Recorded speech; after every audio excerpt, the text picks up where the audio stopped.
Fast for you.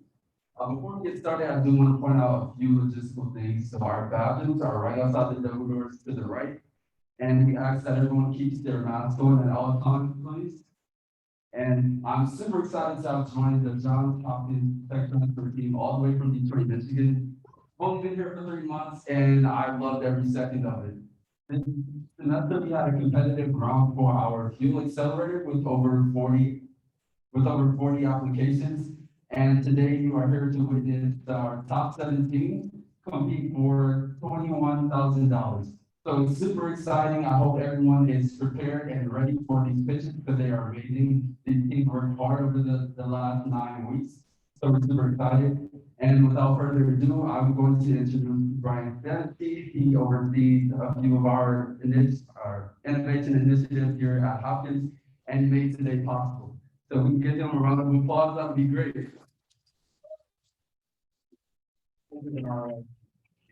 First and foremost, congrats to all the teams. I know how much work goes into this. I know you're really busy. So congrats. I look forward to tonight. You know, when I think about tonight, it's interesting. About 5 years ago, I got a call one morning from my boss, Christy Weiskill. She said, "Can you talk? You got 5 minutes?" I'm thinking, uh-oh, what'd I do wrong? And she said, "I just met with the president and he wants to have a great student program." I said, "That's great." She said, "No, you're going to do it." I'm like, wait a minute, I don't know anything about this. But what I did know was how important it was to find a good team. And so I'd like to really point out and thank Carrie, Demario, and Josh for all they've put together and give them a big hand because you know how much they've put into this. So with that, I'd like to turn it over to Julie to say a few more words. And I believe you're going to introduce Josh. Hi, everyone. Can you hear me? I'm Julia Frescio. I am one of the development and alumni relations liaisons for FastForward U.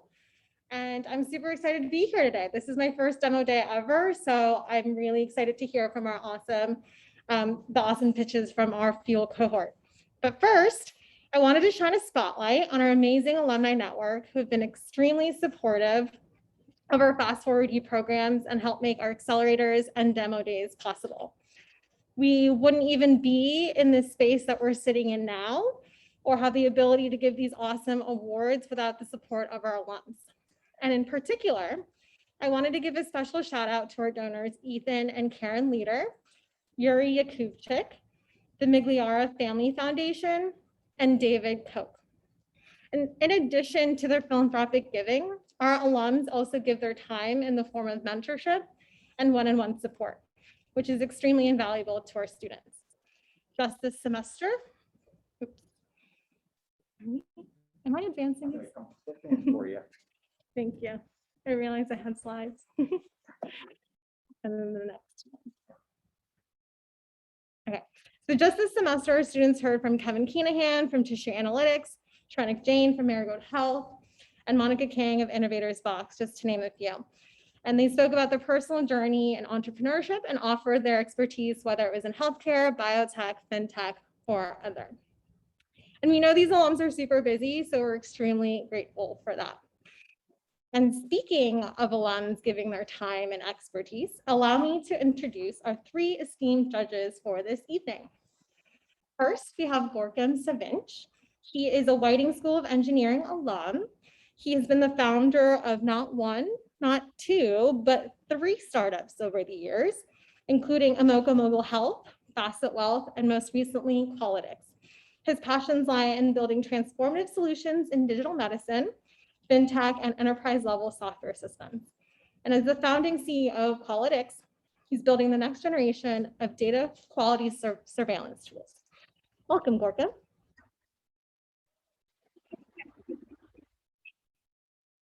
And next up, we have Ian Mclean. Ian is also a Whiting School of Engineering alum. He's the founding CTO of Synavi Labs, an innovative device and software company that focuses on developing modern medical products that analyze body sounds for the diagnosis of diseases. Ian started Synavi Labs as a PhD student in Dr. Jim West's lab and is now a patented inventor holding 8 patents related to heart, lung, and speech sound pickup and analysis, and novel acoustic transducers designed for sounds propagating through the body and underwater. Don't know, I did that to myself. It's a little tongue twister. Welcome, Ian. And last but not least, we have Serene Almomen. Serene is a Carey Business School alum and co-founder and CEO of Senseware. Senseware is a modular plug-and-play wireless sensor-based system that helps you expose the myriad of untapped physical world data to resolve your most persisting issues in areas such as energy, sustainability, health, and security. Most recently, Senseware is helping to combat the COVID-19 pandemic by helping businesses reopen. Senseware developed the most comprehensive indoor air quality monitoring system to mitigate against potential airborne threats. Welcome, Serene. So before we start our pitches, I'm going to hand it off to Josh Ambrose, our Director of Student Ventures, who will go over the format of this evening. Josh? Thank you, Julie. And nothing this evening would be possible without the support of Julie and the rest of the alumni relations team. Can we give her a round of applause? Thank you so much, Julie. And I want to, I know we kind of skipped over the slide due to some technical difficulties, but I want to shout it out again. Ladies and gentlemen, we have $21,000 on the line here tonight for our student teams. That's not counting another $5,000 that each team is getting as a stipend for being here this evening. And that's all thanks to the folks here on the screen. So let's give them a round of applause. Thanks. Again, thank you, judges, for being here. We're really honored by your presence and all the ways that you continue to give back to the Hopkins community. Ladies and gentlemen, if you're sitting here and if you're bored in between the pitches, you're not going to be bored during the pitches, but in between the pitches, you should Google these people. They're really cool. They've accomplished a lot of things. What Julie rattled off was just a small preview of that. And so their accomplishments are impressive, and I'm really looking forward to their questions with you this evening. Thank you as well to our many student interns. If you are a student intern here at FastForward, you can just throw your hand up real quick. Let's give them a round of applause. We're so grateful for all that you do for our students. The faces that you've seen up here this evening on the slides are just a small sampling of the many alumni and the many mentors, the many staff members who have given back to our teams this semester. Easily twice as many have connected with our teams, and we're really, really grateful for that. So as talked about earlier, we had over 40 teams apply. We have 7 teams presenting here this evening, and I think this is really cool. One of our interns, Top Gear, pulled me aside, and I don't know if you know all of this, but did you know that today, this very day, November 16th, is National Entrepreneurs Day, as declared by President Biden not too long ago. That's pretty cool. That was totally circumstance, total surprise to me, and I think it's cool that we get to celebrate the awesome entrepreneurship scene that is happening here at Hopkins with our student alums. And we do invite you to come back, and I should say student ventures, they're not alums yet, they will be. But we do invite you to come back on December 10th. There's some handouts about that, but you'll also be able to hear from our Spark teams, which are our entry-level accelerators, and we have 23 teams as part of that. They're gonna be doing very short Q&A, so it's not gonna be nearly as long as this evening. But the 7 teams here tonight have brought a diverse set of startups to our attention, and it's a really great span of interest, and we're really excited for them. And I want to emphasize that no matter what their long-term trajectory is as a startup, we believe in each and every one of you that are here tonight. We picked you for who you are and for the teams that you represent, and we really believe that you are going to continue to do us proud, both in the short term in the long term. Because here at FastForward U, we're all about creating experiential learning opportunities for students, both through the accelerators, through the prizes, through the mentorship, and all the different ways that our students go on to succeed. And we've already seen in just 3 years some tremendous accomplishments from our student teams. And grab me afterwards, I'm happy to rattle off millions of dollars raised and IP filed and lots of great accomplishments.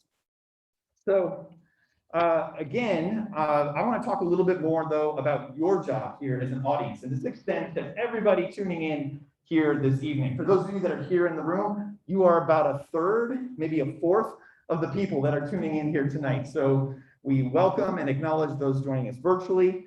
And you have two jobs here this evening, audience. The first is you will help us clap in appreciation at the end of each segment and to help keep our folks on time. So if someone starts rambling from the front of the room, not that I would know anything about that, I will start clapping over here. And when you see me clap, you're all gonna start clapping. So let's practice that for just a second. Thank you. I like that. Thank you, Shannon. Okay, so that's job number one. When you see me clap, everybody claps. I'm gonna wield that power just for this evening. And the second really big, heady responsibility is that when the judges recess for their deliberation for the grand prize winner, you, the audience, are going to pick the Crowd Choice Award, which is a not measly $4,000. And so you're gonna go ahead and pick that runner-up, and the cohort, in the meantime, has also ranked all of their friends and frenemies in the cohort, and they, based on that vote, is gonna be our third place $2,000 cohort prize. Okay, so one last word of encouragement for the teams. And teams, if you haven't seen it yet, please do look at the video that Mona Gems, our winner from last spring, sent you. They're here watching, they're here rooting for you. They're really excited to see what comes out of this. But while the money helps, and again, everybody has already won at least $5,000 in this experience, so there are no losers here tonight. But while the money certainly helps, what I have found time and time again across the years for these kind of events and for these kind of experiences, it's the connections. It's getting your story out there. It's connecting with the stories of judges like what we have here today. And everyone here, I want to encourage you, no matter who is pitching, think about what you can do to help them in the future. Think about what connections you can bring to them to help their venture succeed. Somebody you know, another pitch contest, an opportunity. We really do believe here that a rising tide lifts all boats, and we are all in it together as a community. All right, so with all that said, I think it's time to hear some pitches. So please join me in welcoming Blue Chip to the front of the room.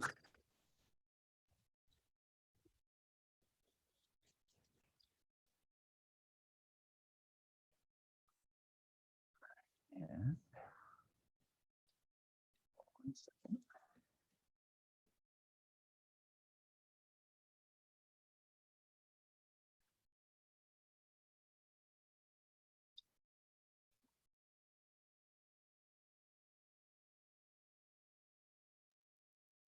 Okay, you good? You good with the timer? All right, our first 5-minute pitch, ladies and gentlemen. Please welcome Blue Chip again. Hey everyone, my name is Charlie Katz, and I'm the CEO and founder of Blue Chip, which is going to revolutionize the way sports bettors find an edge. So, a little bit of backstory. I live in a house with around 50 sports betting degenerates, including my good friend Artie. That's me and him at the Raven Stadium, and as you can see, he is a little bit upset. Artie had a tough night gambling. He lost a lot of money. But more importantly, Artie got scammed out of $100.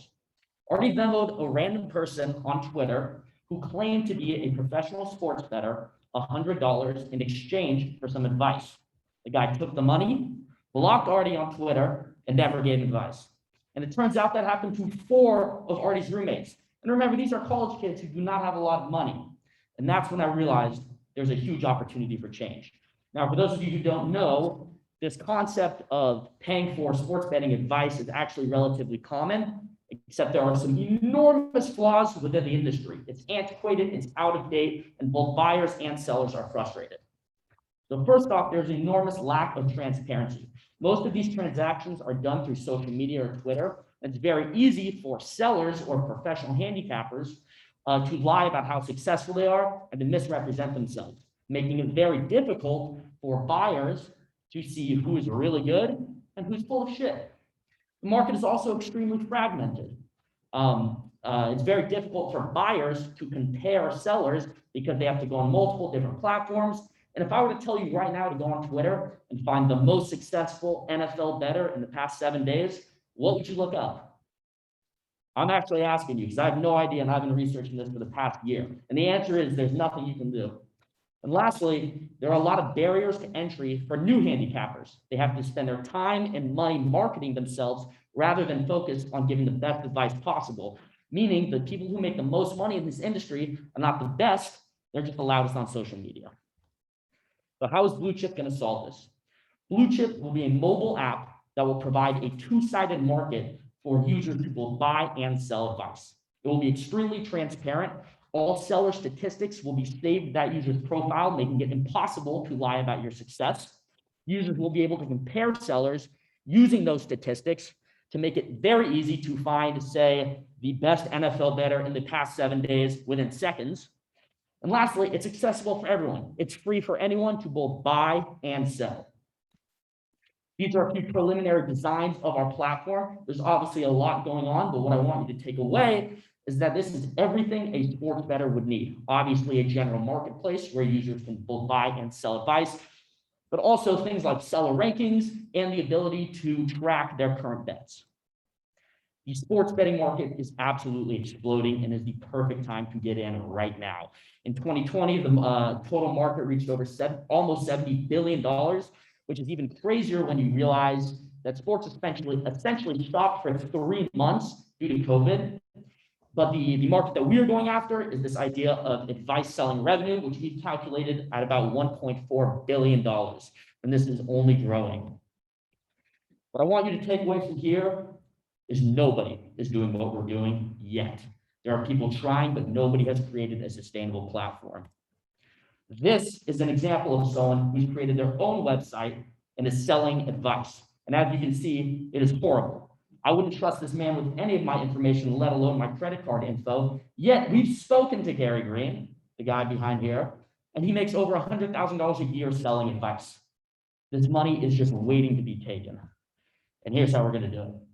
So we have so many different ways we plan on generating revenue, but we're going to start with taking a 10% transaction fee from all transactions on our platform, which is a relatively simple way a two-sided market generates revenue, with the ultimate goal of turning this into an operating sports book. Our go-to-market strategy is our pre-launch strategy, with the primary goal of signing up as many people to our landing page, which we plan on releasing in about a month. Sign up as many people as possible with an ambassador program, with trial contests, with the ultimate goal of launching our platform in June, right before the NFL season. Our projected user growth and revenue growth is incredibly conservative. We projected a user growth of less than 5% a week, which is, according to Y Combinator, below average. And our total revenue at the end of year one is less than 0.2% of the total addressable market. We believe these are very achievable numbers. We have an extremely experienced team with people who know how to bring this to market, and people like myself who are incredibly dedicated to bringing this to market. And so I'll leave you with this. This is a problem that's worth solving. It's going to be solved, and whoever solves it is going to make a ton of money. And the reason I'm going to solve it is because I see the opportunity, I know the market, I understand the demographic, and I will not stop until Blue Chip is a success. Thank you.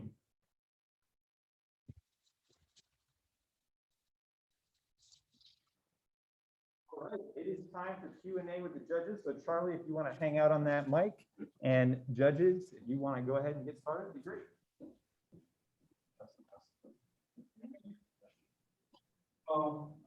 Great pitch. Good job. Thank you. I'm gonna have multiple questions. I'll go first. So tell us a little bit about what you've done up till now. So you've looked at the market opportunity. I understood that as $2.9 billion that you mentioned as total number or the total dollar amount that has been spent. Mhm. Right? So Exactly. it's not Yep. exactly the addressable market. Mhm. So I was a little confused about that. I would appreciate a clarification. The other thing that I would like to understand is what does it take for you to get to MVP? And how are you testing your ideas? Do you have early adopters? Do you have to interview 200 people who have been who have expressed? Yeah, great. So to start off, what have we been doing? The primary thing that I've been doing is wireframing and designing what the app will look like, along with the help of some of my teammates. We've interviewed probably close to 30 people that I know are avid sports bettors and would benefit from something like this, which is how we essentially designed what we've designed. We haven't started development yet, which is, like I said, in the future, what we plan on doing. And we also, before any of this, sent out surveys to hundreds of people getting engaged on whether or not we believe there's a market for this to begin with. So the whole idea with the market size is because the sports betting industry is sort of clouded in this opaque nature, it's difficult to find a lot of information, which is why we relied a lot on surveys and really getting feedback. So the total addressable market, which I said was 1.4 billion, was something that we put a lot of effort into essentially figuring out and determining. But we believe we actually did a really good job based on the data available, and we still think it's actually really conservative. Anything else? I'd probably missed a few, but. That's okay. I have just one clarifying question. So what is the average amount spent sort of like regularly to do this to get kind of like? Yeah, great. So we've determined that the average sports bet, which we use the Super Bowl as an example, because it's the most data readily available, but the average sports bet is around $189 per person. And through the survey that we sent out to hundreds of people, people usually tend to spend around 25% on the advice, 25% of the bet on the advice. So if I were to bet make a $200 bet, I would spend 50 on advice. Okay. And then I guess the other question I have is, what would you do at the beginning sort of in the ramp up to get like buy-in and trust with the people who are selling, right? I think you have a lot of people who would be interested in buying and sort of that track record of getting certified people up front is going to be important for sort of trust your platform. So what's your plan there? Absolutely. So we've contacted a ton of handicappers already to try and gauge their interest in joining our platform. The one thing we are offering handicappers is those who are early adopters, we will not take that 10% transaction fee. And so by basically saying you can continue selling on any platform you want, but by selling on ours, we'll just add essentially an additional way you could potentially make profit. Everyone has been interested so far. So we believe that that would be the first way we bring on the early adopter sellers. And like you said, this is the easiest sell in the world for why a buyer would want to join this platform. Hi, great, thanks. What's your first customer segment that you're going after? You said you understand the demographic. Can you describe that for me? Yeah, so the demographic we're going after are college students and recent college grads who have a basic understanding of social media, because the interface, at least, is very social media-esque. It's also people with disposable income. And lastly, it's people who already have a basic understanding of sports betting. We really want to eventually get into the demographic of people who don't know how to sports bet. And so this would be their first entry. But as far as just due to the interface and the terminology needed to understand how to do this, that's the target we're going after, that's the demographic we're going after. Yeah, I guess the other question is sort of, you know, you have the team put together, but you know, the timeline for building it, and then the MVP timeline. Yeah, so we plan on getting this outsourced with a development agency. I've actually been speaking with development agencies the past 2 weeks, getting quotes and seeing timelines. I've done a ton of customer discovery already, but the more I read in and like really think about it and get advice from a lot of advisors, if you're going to go ahead and spend close to $150,000 to $200,000 on building this platform, you want to do it the right way, make sure that everything is tested the way it should be. So getting potentially a new customer discovery phase that's done the correct way, or at least in a more in-depth way for the first month, we still believe that a launch by June is very possible. That means that you need to raise 150 to 200,000 to get to MVP. Yeah, correct. So I'm going to challenge that. Why can't you? So of course, I built tunnel software. It's tunnel on tunnel that. Of course, the right way of doing things, and then there's MVP. Are you familiar with MVP?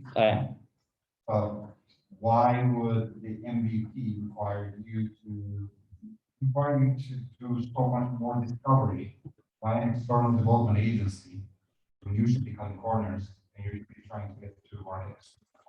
So that's exactly why we're building this landing page, which is it's exactly what you're describing. The landing page is going to be aggressively simple. Basically, the only thing on it, other than down the road, we'll have some free contests, but it will be a platform where sellers can offer their advice. And so we can get immediate feedback on whether people like this. And we'll have the same premise of all statistics will be saved to that profile on our website. So again, it will be impossible to lie about your success, and we'll really get the core of our business. But you're absolutely right. That is essentially going to define whether, you know, our product is we're on the right track as far as what we need to build. All right, good answer. So one more question, what about competitors? Mhm. I don't understand this space. Definitely. So tell us a little bit about your top competitors who you watch the most.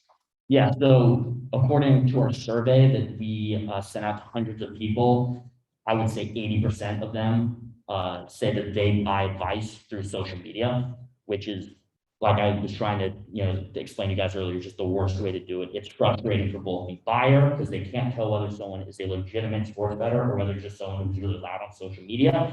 And it's also very difficult for the seller because unless they already have a following, they're spending time and resources on promoting themselves on social media when really that shouldn't matter. It should really should only matter how good you are at selling advice. So everyone that we've spoken to is frustrated about the process. It's incredibly outdated and antiquated. And the really only other competition is guys like Gary Green, who have these own personal websites, which are just terrible, yet people continue to pay money to him because one, he probably does know what he's talking about, but this is someone who would do absolutely amazing on our platform. He would make the same amount of money, and you know, obviously, the buyers would be very happy. All right, everyone, that is time. Can we go ahead and clap for Charlie? Thank you. Give us just a moment while we turn over, but it is an incredible thing to go first. So Charlie, major kudos to you. Thank you so much. Great job. And let me just do a quick switcheroo here. By the way, if anyone is wondering this evening, our teams are going in random order as picked out of a hat. So thank you very much to Connor. Where's Connor? Where's Connor, the intern? Let's give Connor a round of applause. Thank you, Connor. Connor does an amazing job picking names out of a hat. And with that, gentlemen, you're up. All right, let's welcome Team Lotus.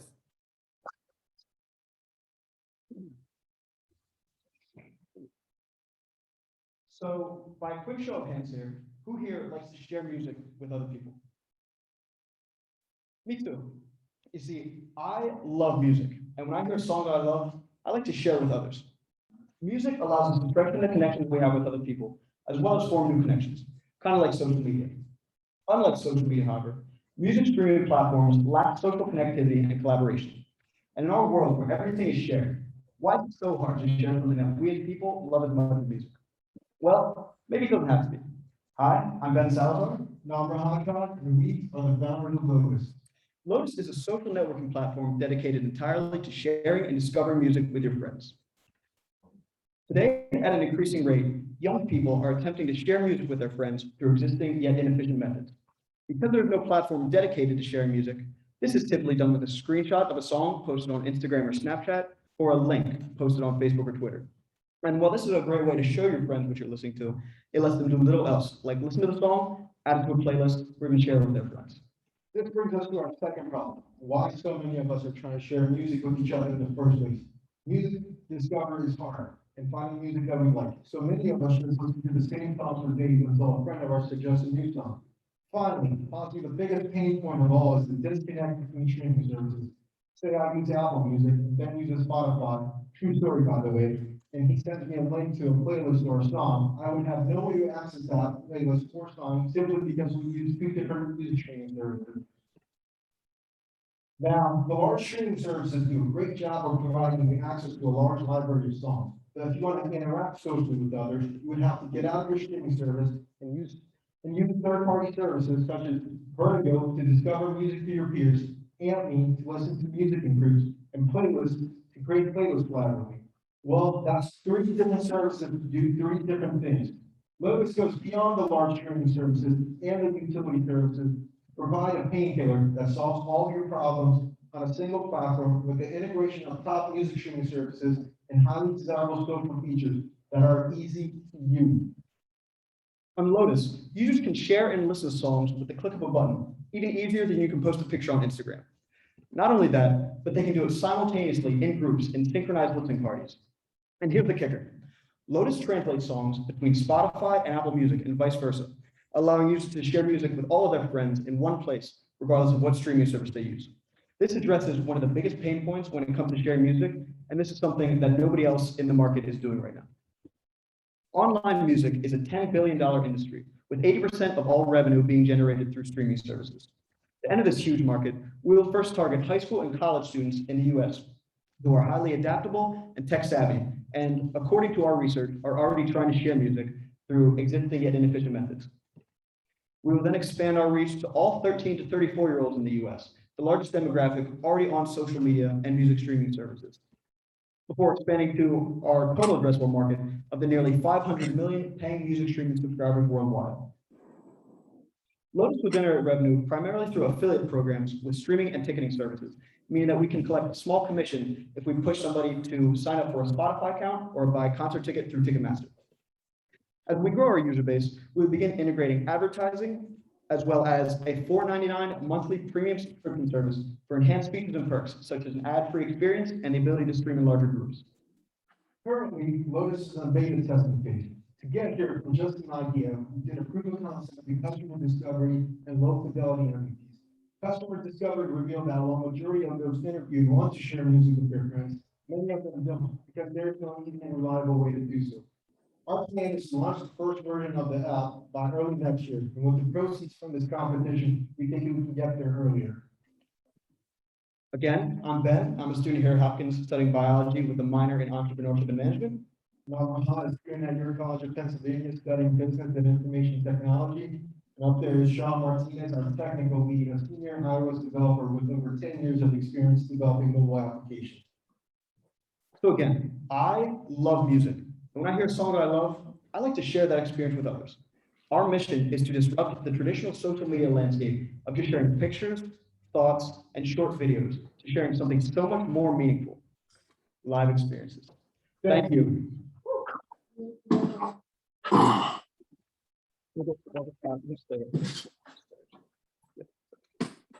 Question, please.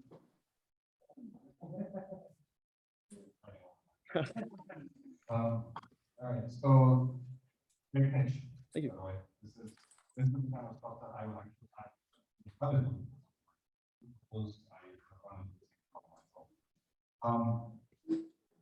No more questions. Number one is, how do you deal with, one person has a Spotify account, other one doesn't have any accounts, they cannot access anything. You can sort of like them to sign up to Spotify, sign up to Apple Music, sign up to wherever. Yes, so if somebody does not have one of the streaming services, then we believe that we can help the large streaming services by pushing people to create an account on either one. And if they do have either one, they only need one, and they can share music with somebody who uses the other service as well. Next question is, you have talked about high school and college students part, and then going after this age group, and targeting them. What do you mean by targeting them? And why do you think you need to basically focus on those one by one? So we envision a campus-to-campus growth approach, similar to how Facebook did. So we will start with opinion leaders and brand ambassadors on college campuses to push Lotus to their following. And then from there, we will expand from college to college to gain different, almost friend groups at each university to push Lotus to their peers and grow as kind of a word of mouth approach. So I'm just trying to think through for how I would use it. Like, I'm big music listener, I don't do any work without music. So I get it. But I'm on the app and seeing that my friend is listening to a certain band. I click on that and it takes me to the app I sign up to that for me. Can you sort of walk me through like what that experience would look like? Sure. So let's say you're listening to a song and you find one that you really like, you can click one button similar to, well, not similar to how people post on social media now, but you can click one button and that'll go to your feed, which all of your followers can access. And then your friends who are scrolling through their feed, looking for new music because they don't know what to listen to right now, they can click on that song with one tap and listen to it straight through the app because you posted it. And same thing with a band, an album, a playlist, basically any type of music you share. So to give you more of a technical answer, we use their open source web APIs as a player on our platform for in-app streaming. I don't know much about music, but it's one thing when you were talking about sharing music from different platforms, the licensing issues, you said the theme and the background. How are you protecting yourself and the Right, so all of our users, in order to use the app, you need to have either a Spotify or an Apple Music account. So as long as you have one of those and you're a paying user for them, you are able to access the content. And we have to follow a certain number of guidelines set forth by both Spotify and Apple Music. And we have actually been approved by Spotify to use their APIs in our product so that we can basically share their content as long as we require users to sign in with their Spotify account. And the same goes for Apple Music. It's not a free-for-all, we do have to comply to their rules and regulations. I'm going to piggyback off of the question we're going to ask. The strategy of word of mouth is obviously important because it's social, but there are ways to drive some traffic to your app. And you guys consider things like band partnerships, venue partnerships. Have you thought about those, or what are your views around that? Absolutely. I think our initial approach is going to be really that word of mouth as well as the social media marketing. But down the road, I think just like you said, there's a lot of ways that we can expand to work with either bands or venues or a ton of other things. Good question.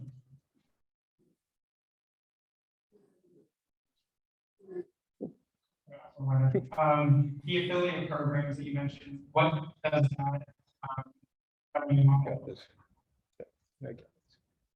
Yeah, so all of these platforms, whether it be Spotify, Apple Music, or Ticketmaster, or the other concert ticketing services, they already offer affiliate programs. So as long as we use, say, their link that they provide to us, anytime somebody clicks that link to buy a concert ticket or create an account, then we can collect a small piece of that revenue. So like I think was mentioned earlier, if somebody does not have a Spotify or Apple Music account and we drive somebody to create one because they want to share music with their friends, we can also monetize that. Well, what if you cannot find music in one area? Especially if you look at, I have a lot of friends that are music beats that listen to a lot of stuff on SoundCloud, and SoundCloud has more individual creators stuff that you may not find on Spotify or somewhere else. So how do you handle that? Really good question. So between Spotify and Apple Music, that's pretty easy because they share both of the same songs. And if there is a song that is on one but not the other, we envision an iTunes approach where, rather than paying for an entire Spotify subscription because you want to hear one song on Spotify, you can pay 99 cents and access just that one song. With SoundCloud, it's a little different because again, there's a lot that's only on SoundCloud and not on the other platforms. So with that would not be a direct matching like we can do between the other two. That would be more, if you have SoundCloud, then you can listen to a song on SoundCloud and you can add the song on SoundCloud into your playlist along with your Spotify, Apple Music songs, etc. Great. Thank you for your questions. I think we're going to close there. Thank you, gentlemen.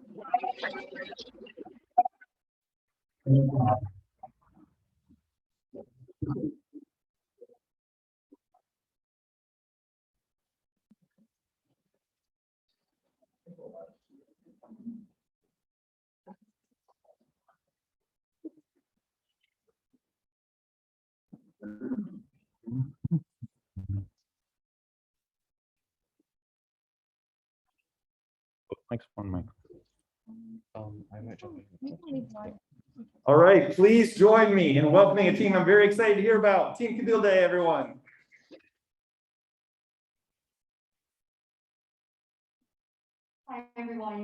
name is Kristen, and I'm so excited to share with you CABILDE, Mexico's first civic engagement app. Where's there it is. Thank you. There you go.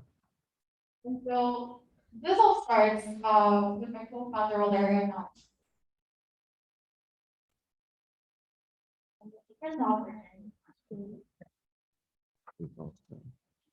Yeah. The clock is officially paused, if anybody was wondering. Okay, let's see. There you go. You're back on business. Thank you. Cool.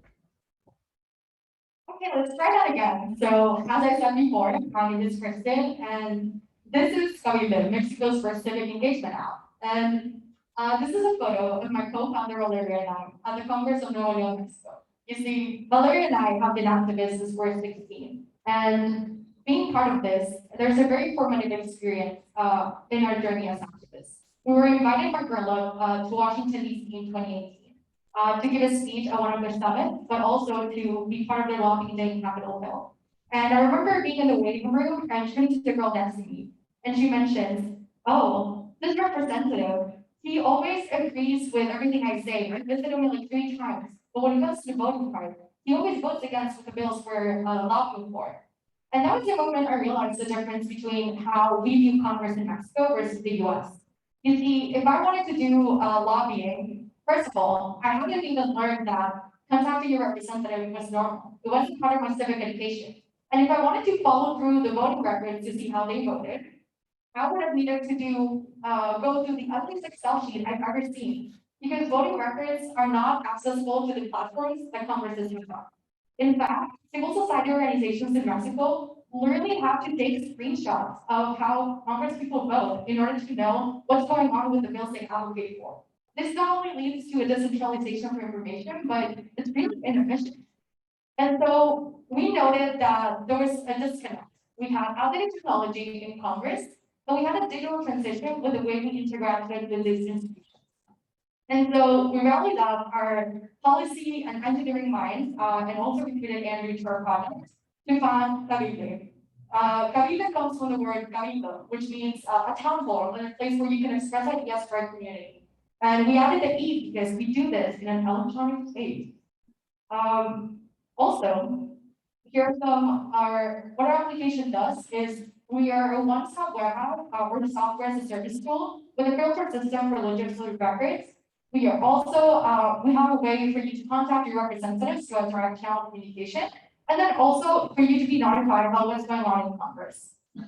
Here are some highlights of our MVP. So as you can see, you can easily find bills just by looking up the name of the representative, also by finding out keywords, and then all of that information is already in the application. No need to download anything. And then you can also have a way for you to look up who represents you. So this is a very simple GIS map in which you can just put your address and know who's your Congress representative. And then I think this is probably our coolest feature. You can also share a message. And you're probably thinking, well, Kristen, you can just email people, right? But the cool part about what our application does is you not only send a message to your application, but then also when you send an email, you have a specific link that you can share with your network. And so you're an NGO and you're really rallying for a specific bill, you're able to share that email template to everyone you know. And we've been lucky enough to be mentored for Austin and JHU, but also a lot of NGOs in Mexico. But more importantly, from the beginning of this project in October of 2020, we contacted 10 people who are activists, students, constituents, professors, and they've been in this journey through us. So we gave them the idea, we gave them the initial wireframes, and now our MVP that we've been working on. And then this has also led to us to actually get in contact with our Congress that are helping us for a launch in 2022. So if anyone has been in nonprofits, you know that starting one is just like a startup. And so in the medium term, for our first 6 months, we really are bootstrapping this and having grants from our institutions. In the medium term, so like in our first year, we want to get a stable user database so that we can do some crowdfunding and get some sponsors. And in the long term, we're exploring some consulting and also implementing our platform to other governments. And finally, I just want to leave you with this. You see, my generation, we truly believe that we can make a difference using online platforms for social issues. But not only are we the first people in Mexico to do this, But by making something about open transparency, we're helping democracy in Latin America. And so we will be the pioneers of open parliament for an entire region in itself. So if you want to join us in this journey, we're so excited for any questions that you have. And if you scan this really cool QR code, you can go to our one pager where we have our FAQs, our demo, our pitch deck, and so many more things. Thank you so much.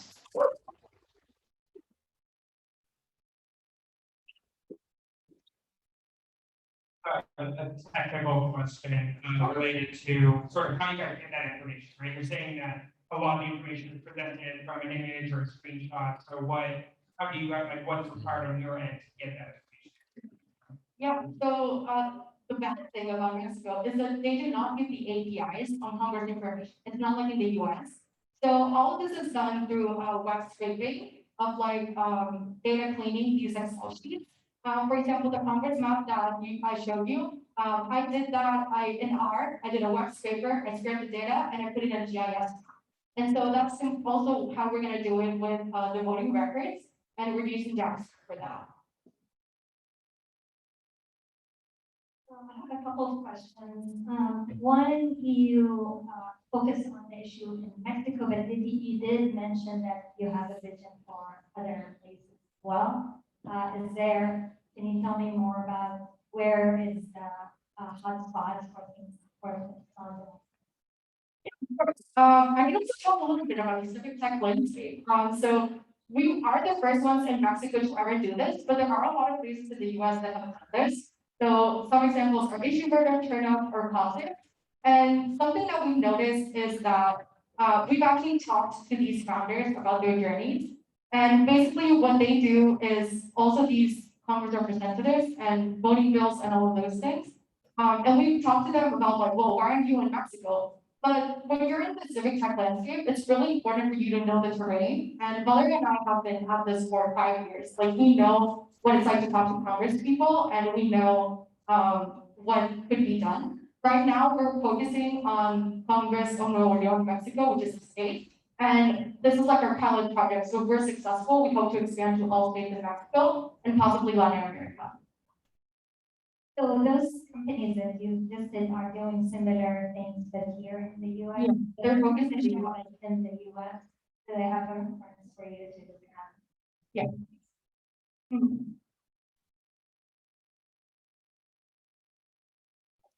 So I understand you're building a nonprofit. So, I serve on the board of a nonprofit, and one of the challenges that we face all the time is we keep running out. And we have employees, and we keep going after various kinds of funding. Some of that is restricted, some of that is unrestricted, so that's it. But at the end of the day, you need to get paid. You need to get your platform to generate revenue one way or shape or form. Whether that is revenue, whether that is it's underwritten by somebody, maybe it's the government of Mexico. Have you guys been thinking about how you would continue to build, how you would continue to generate some sort of revenue? Of course, that's actually the first question everyone asks is, like, how are you planning to make money? You're a nonprofit. And when we were talking to Maria, who's the founder of Issue Voter, they just turned 5. And so like they've shown us that you can be a successful nonprofit being in the civic tech landscape. But most importantly, the cool thing about us is that we can bootstrap this platform. Like this is being coded by us, and we have the technical skills to do it. We don't need to outsource it. So for our first 6 months, we can do that. But in general, what other apps have been doing is they do crowdfunding. But also in the long term, we also have thought of premium licenses for NGOs. And so if you want to get, let's say you're like an animal rights organization, we can give you notifications of what's going on in Congress, we can give you daily updates, so we can get those partnerships with specific NGOs, also with universities and institutions for, like, for example, workshops on how civic engagement works. And we can also do consulting for government. Like if the Baltimore County wants to do an open data platform, they can contact us, and we can help them how they can implement open data. So I think you guys are in a really good time, because I think the younger generation want to get more engaged, they're tech forward, I think that it makes sense in that case. So when you're thinking about in Mexico, a launch, like what is your plan there to sort of get, Mexican voters or Mexican, people who want to be engaging in Mexican civics to use the platform? Yeah, so part of our, like I mentioned, we actually already pitched to Congress in Nuevo, and they were really excited about that. And so they're gonna help us do a launch in Congress. We're gonna be able to launch it, like you saw that photo at the beginning, we're gonna be launching right over there. Hopefully to get a lot of media going on. As I mentioned, Bella and I have some connections in that area. But also, we know a lot of NGOs and organizations that are really excited about projects like this. There's like, I feel like a photo at the end. We find these tweets all the time. Of course, I know some of you can't read it, but a lot of people just randomly say like, oh, imagine if you could know how your Congress would go vote it. And then like, it goes viral on Twitter. Like things like that. And so this is something that we know people want. And also if we give a premium license, it's something people will want to pay for.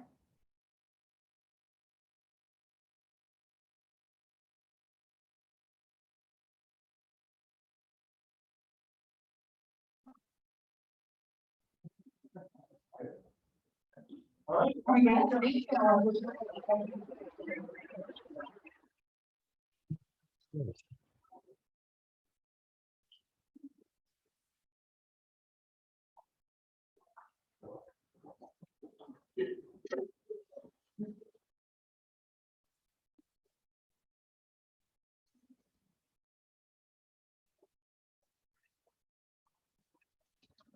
All right, well, it would not be a Hopkins pitch night without some med tech. And we have a couple teams coming up. Please join me in welcoming STETPULSE.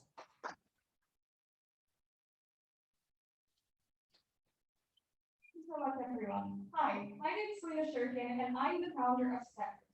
We are developing a wall-mountable UVC light box to optimize the decontamination process for medical equipment in patient isolation. What we're about to see is an example of just one of the many use cases for our technology. With recent investments in personal protective equipment, clinicians working in patient isolation rooms currently lack a quick and reliable method of medical device medication. As you can see here, this clinician is treating a patient using her own personal stethoscope. But with the rise of infectious diseases like COVID-19, C. diff, and MRSA, clinicians in patient isolation rooms have come to rely on yellow disposable stethoscopes.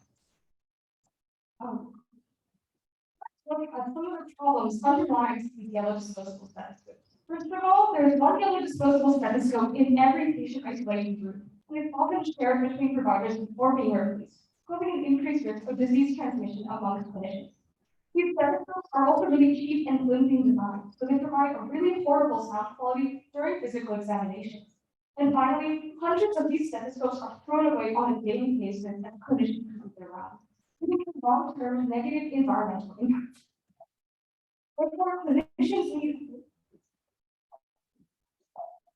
Sorry, guys.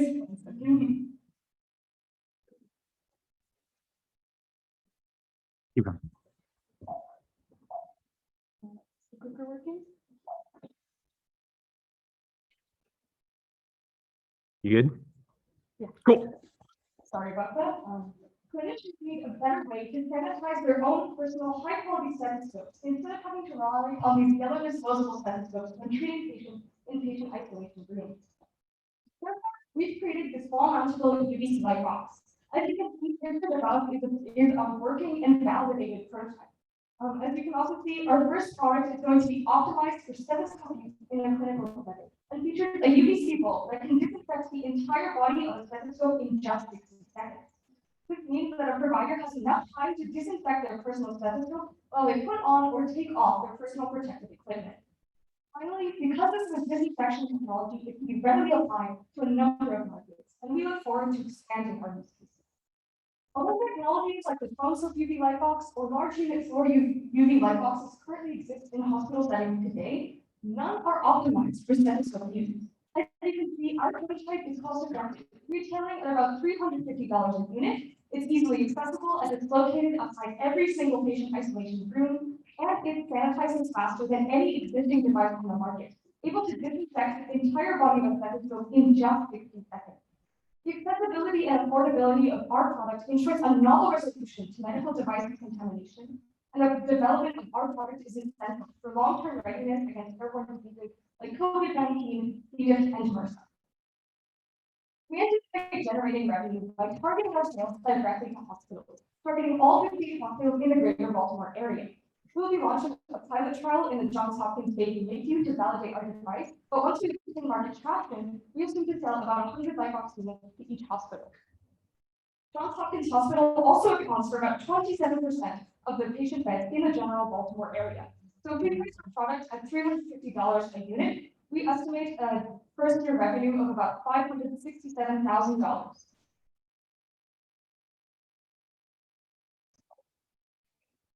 Sorry, technical difficulties. Sorry, Josh. We also estimate that our product will save hospitals thousands in expenditure. Currently, the price of one disposable stethoscope is about $5 a unit, and there are 128 patient isolation rooms in the Johns Hopkins Hospital alone. That means to supply just the Johns Hopkins Hospital with disposable stethoscopes, it costs a minimum of $640 a day. In 1 month, that is $19,000, and in 1 year, that is over $230,000 spent on just disposable stethoscopes. Excuse me, sorry.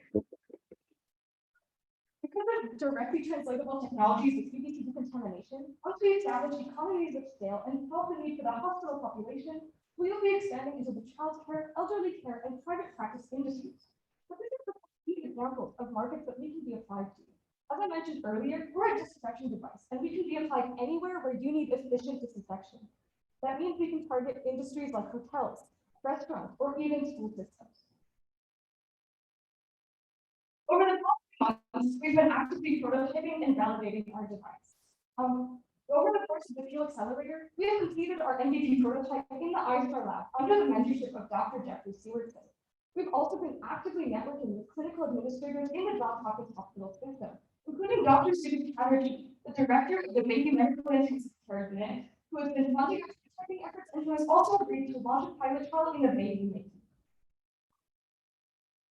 At the end of this first year, our pilot trial in the Baby NICU will be launched and completed. By year 2, we hope to begin a series of validation testing to obtain FDA approval for our product, and by year 3, we hope to launch it to the market. We'll then be expanding to all 58 hospitals in the greater Baltimore area, starting with the Johns Hopkins Hospital system. Once we obtain enough market traction, we'll be expanding into the secondary and tertiary markets that I mentioned previously. We are Team STETPULSE, and we are reimagining the penetration of medical devices. Thank you so much.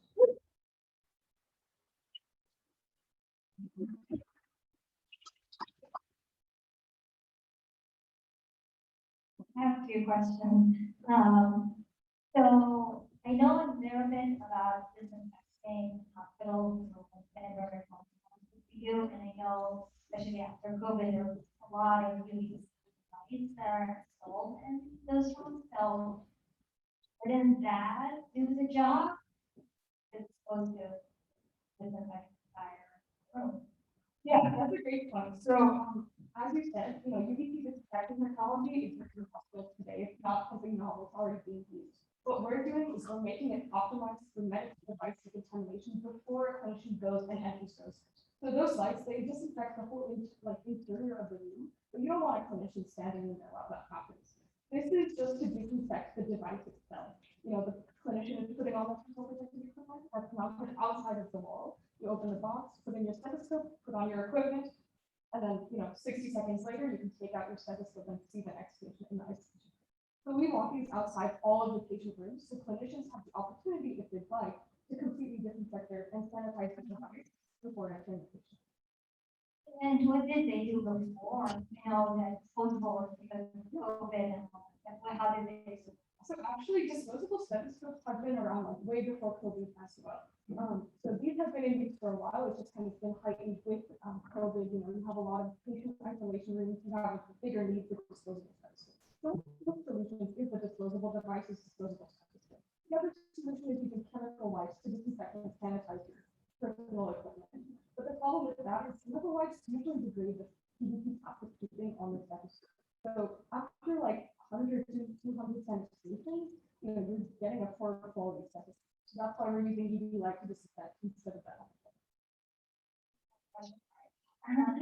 did you start with this stethoscope? Is it that more used? Yeah, so great question. We actually started this project, we were approached by two clinicians working in the Johns Hopkins Hospital system. This was at the height of COVID, they were working in patient isolation rooms on a daily basis. And they had to use these disposable stethoscopes. They hated using them. We also sent out a survey to over 50 clinicians to really see the pain points of these stethoscopes. And everything I mentioned, they talked about. They hated the quality, they were used between multiple providers. Sometimes you can't hide these disposables. So these clinicians they had a lot of pain points with these disposable stethoscopes. They wanted a way to sanitize their own personal stethoscopes and use them in isolation. So that's why our first product is stethoscope optimized. But as I said, we really see a huge market growth for this product. It's a disinfection technology that works in 60 seconds. It can be applied really anywhere you want it. So my company makes stethoscopes, so I like this because it's complicated. I have a few questions, I think, around that. So what is the regulatory pathway to a disinfectant device? So because we're UVC technology, we're going to be a plastic device with a 510(k) pathway. That's currently the regulatory pathway device. And there's a ton of UVC predicate devices out there that you can compare to. And then have you guys done any studies already comparing your system to other UV systems, to wipes? What does that look like? Yeah, that's a great question. So we've done preliminary validation studies over the past 2 months in the ISTAR lab. Again, as I mentioned, after the mentorship of Dr. Jeff Sewardson, we've validated that our device works in 60 seconds. Our next validation studies are going to be looking at, how does this compare to alcohol wipes? How does this compare to existing technology? So we are going to be doing those studies in the next 2 months as we launch the FDA validation testing. So we're already looking into that. Great point. Yeah, I had to wait just of course. I'm familiar with that aspect. The other question is around manufacturing, right? I think manufacturing is obviously a big challenge. That's your price point, your profit margins, it's just regulatory. You have to make sure you're working with a manufacturer that has the right certification. So what does that look like for you guys? That's a great question. We were actually on a manufacturing call last week. And so I think right now, our main point, we just finished the MVP pilotable prototype. Our main point is to get user data, clinician data on how the system works, whether it's actually saving money, all of that data we're going to get with our pilot trial. So our main goal is for a pilot trial, raise enough funding to then go conduct all of these validation tests. We need to do a drop test, an aging test, all of these various lists of tests to get FDA approval. That's going to cost us a lot of money. So right now we're in the fundraising phase while launching our pilot trial, planning to apply to a number of business plan competitions, any other grants, funds that we can access. And then once we have data from the pilot trial, we plan to kind of go back and have more manufacturing calls and conversations to really start getting that design for manufacturing down and launch it. I don't go over Mobius question, but I have a comment for you guys afterwards. That's helpful. Yeah, we'd love to talk afterwards. Piggyback on what Ian just asked, can you guys go back to the competitive slide? How did you guys pick up the 350 per unit number? Great question. So right now we're creating these prototypes by hand. This prototype that you see here costs about $200 to $250 to create. By hand. With the 80% profit margin in the medtech industry that you see, and comparing ourselves to all of the prices that you see right there, that's how we justify the $350 price point.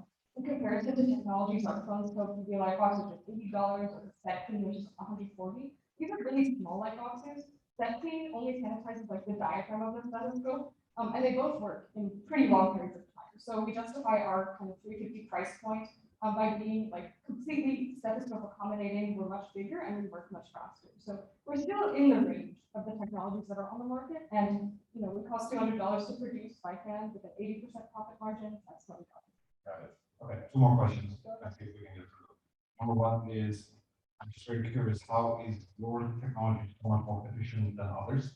I don't know if you can discuss that or if that's intellectual property you can talk about. Yeah, so just putting it very briefly, it's all in kind of the way our product is designed, the interior, and also we have a very high quality municipal that's been validated already twice in the ISTAR lab. Once with Dr. Sewardson's validation study, and we've conducted our own validation studies as well. So it's been pretty heavily tested, and it's in the box design and in the bolt itself. So we can make it much faster by including multiple bolt cells. Yeah. One last question. What would you go after? So there are a lot of other reusable medical devices we can include in. One of the ones we're looking for, like ultrasound probes, or other kind of, handheld medical tools that providers are using on a daily basis. The other market we have, completely non-medical, children's toys. Children's toys need to be sanitized, especially in daycares. So we're thinking of, we would make a completely new product that holds children's toys like this one with stethoscope hangs. But, for a child, for instance, they can be like kind of a belt or some kind of like little boxes to hold each of the items. So yeah, it's just kind of where we would go next after sets. All right, ladies and gentlemen.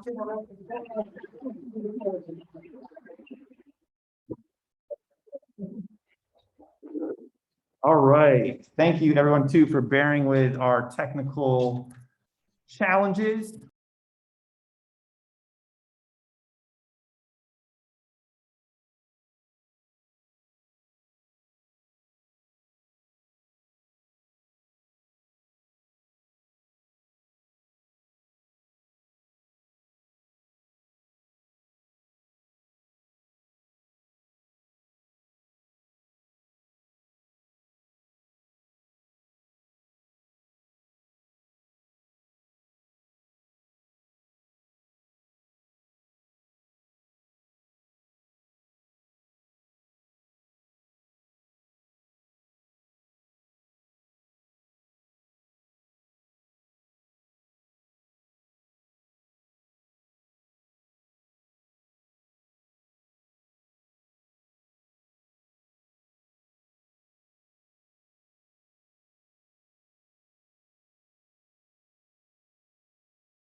We're back in business. So yeah, when these people need breathing treatment, they need options. What options do they have? Well, there's two of them. First is what's known as pellet-based ventilation. This is essentially when you look like saying you can sponge off and have a giant pellet placed around your neck in order to get breathing support. It might work, but it's hugely alienating and hugely isolated, which we think is a harm for patient comfort. The second way that people get breathing support when they're trying to use these technologies is known as mechanical ventilation. Better, but now you have a giant tube stuck on your throat, which is both really invasive and can pose long-term health complications. So the last option is known as CPAP therapy.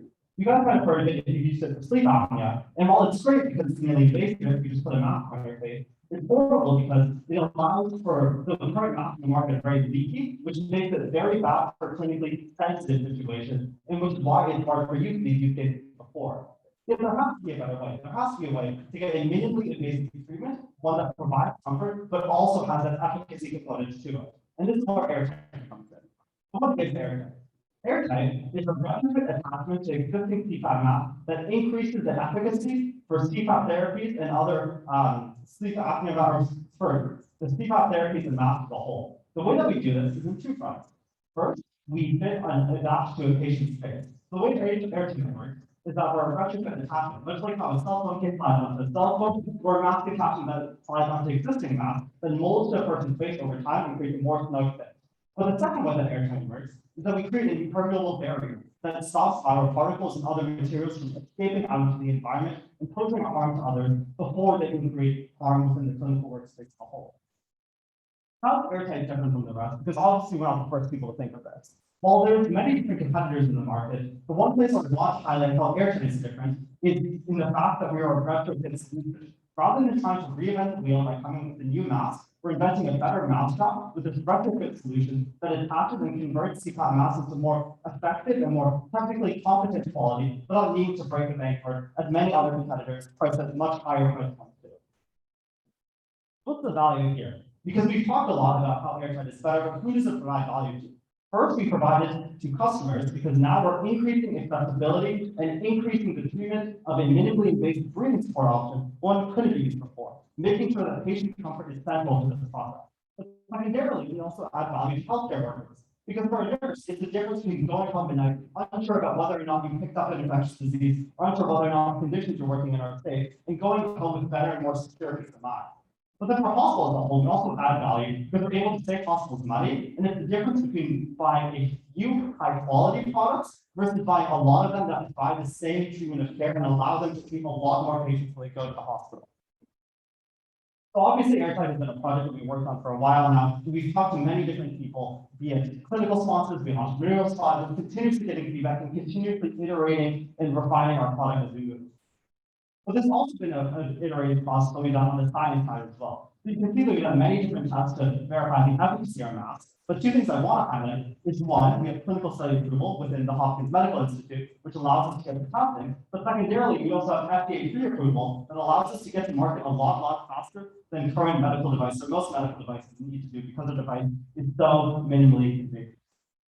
What's the business case here? I know there's a lot of numbers on the slide, but the two things I want to talk about here is one, how we're able to sell it for a low price that's been tested based on how we've been prototyping, and secondarily, how we're able to scale to the 6,000 hospitals nationwide that could use the product, starting first within the Baltimore area, but then working our way up to the rest of Maryland and then nationally as a whole.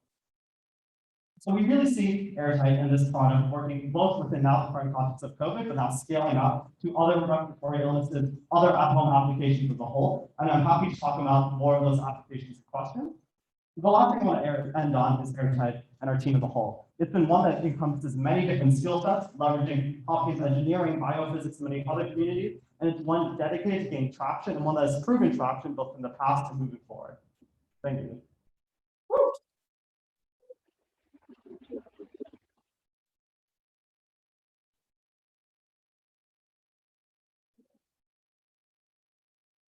I have a few questions for you guys. So I guess I'll start with the bigger one.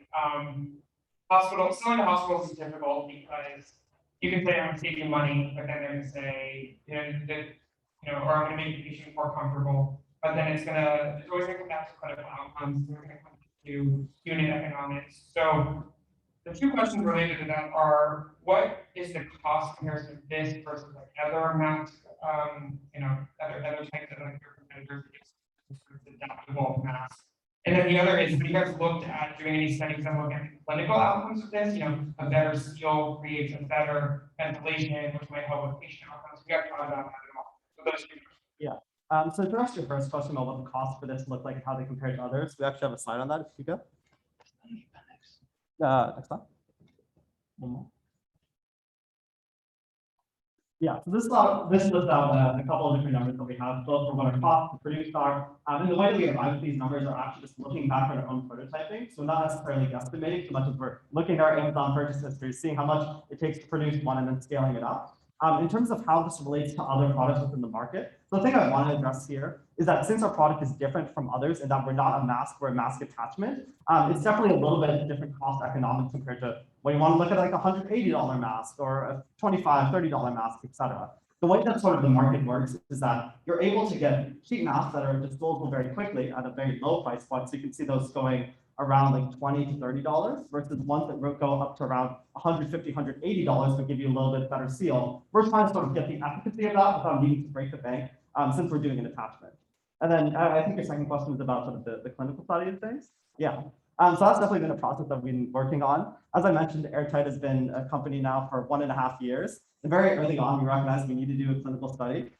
So for over a year now, we've been back and forth in contact with the Hopkins IRB committee, the ICTR, which is a preclinical review committee, sort of getting their approval. And actually, during Fuel, we got our clinical study approved. So towards the end of this semester, early next semester, we're going to be starting that clinical trial process for testing both patient comfort outcomes, but then also efficacy outcomes as a whole. And if you go back to the last slide, sorry, keep on going. Yep. So this slide here also just lists out, in addition sort of to the patient side of things, how we're testing it for non-patient settings as well, where we're able to better do a job of quantifying where are the leaks occurring, how often are they occurring, how much are they occurring, through many different ways. I was just thinking about any IP protection that you have here based on this, or how do you look at that? Yeah, so that's actually some of the motivation for why we're here in Fuel today, trying to leverage as much of the FastForward resources, as well as what we hope to do with the grant money for getting us that IP protection moving forward. Right now, we've had drafts of provisional conduct, but we want to convert that to full utility patent. So that's the main goal of what we hope to do with the prize winning today. And we recognize it's especially important moving forward as we're doing our clinical study. Great job, Mitch. Is this a B2B2C model? Is this a B2C model? Who is your target customer? I get the user. Yeah. Who's going to pay for it? So are you selling to the doctors or then going to, prescribe it to their customers, to their patients, or are you going for? Yeah, actually to address this slide, do you mind going back to the business case one?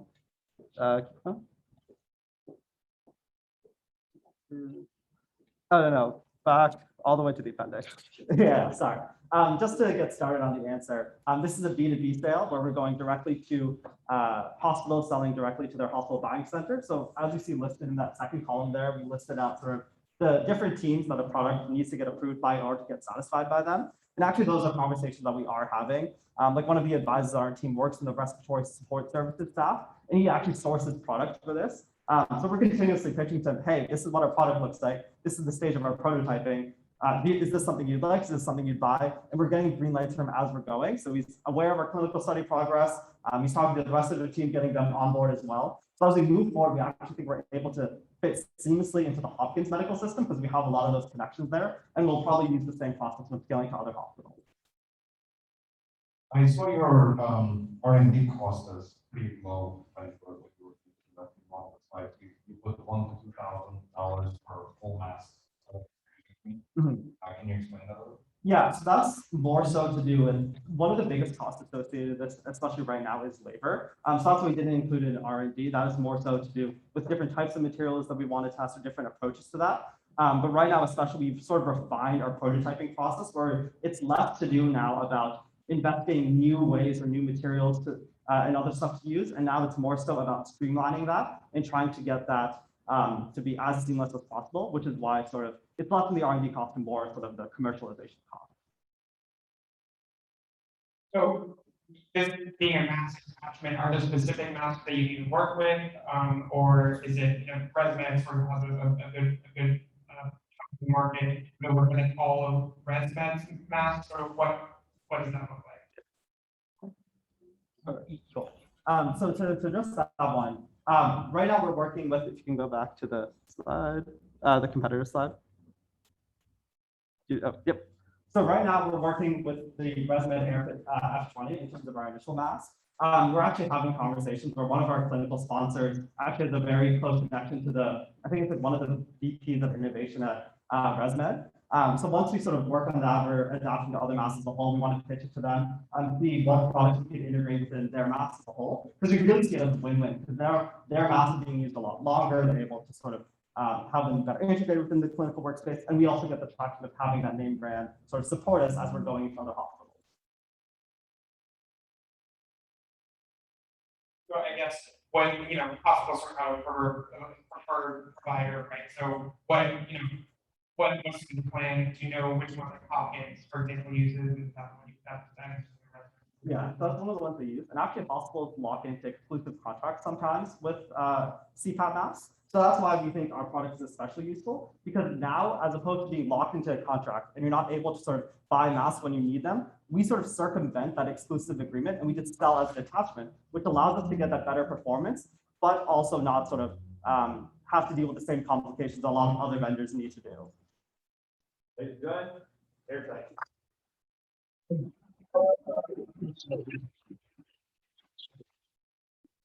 Thank you. While I get the next team set up, can I invite everyone? We're not going to take an official break, but we've been sitting for a while. Why don't you stand up? Why don't you stretch?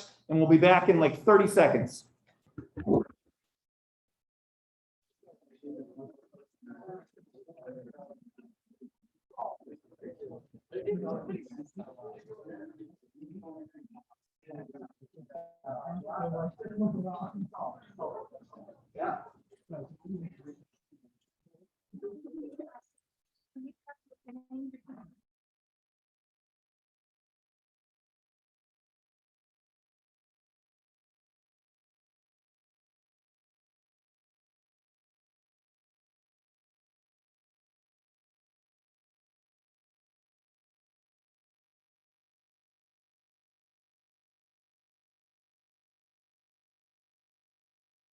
I can invite you to take a seat.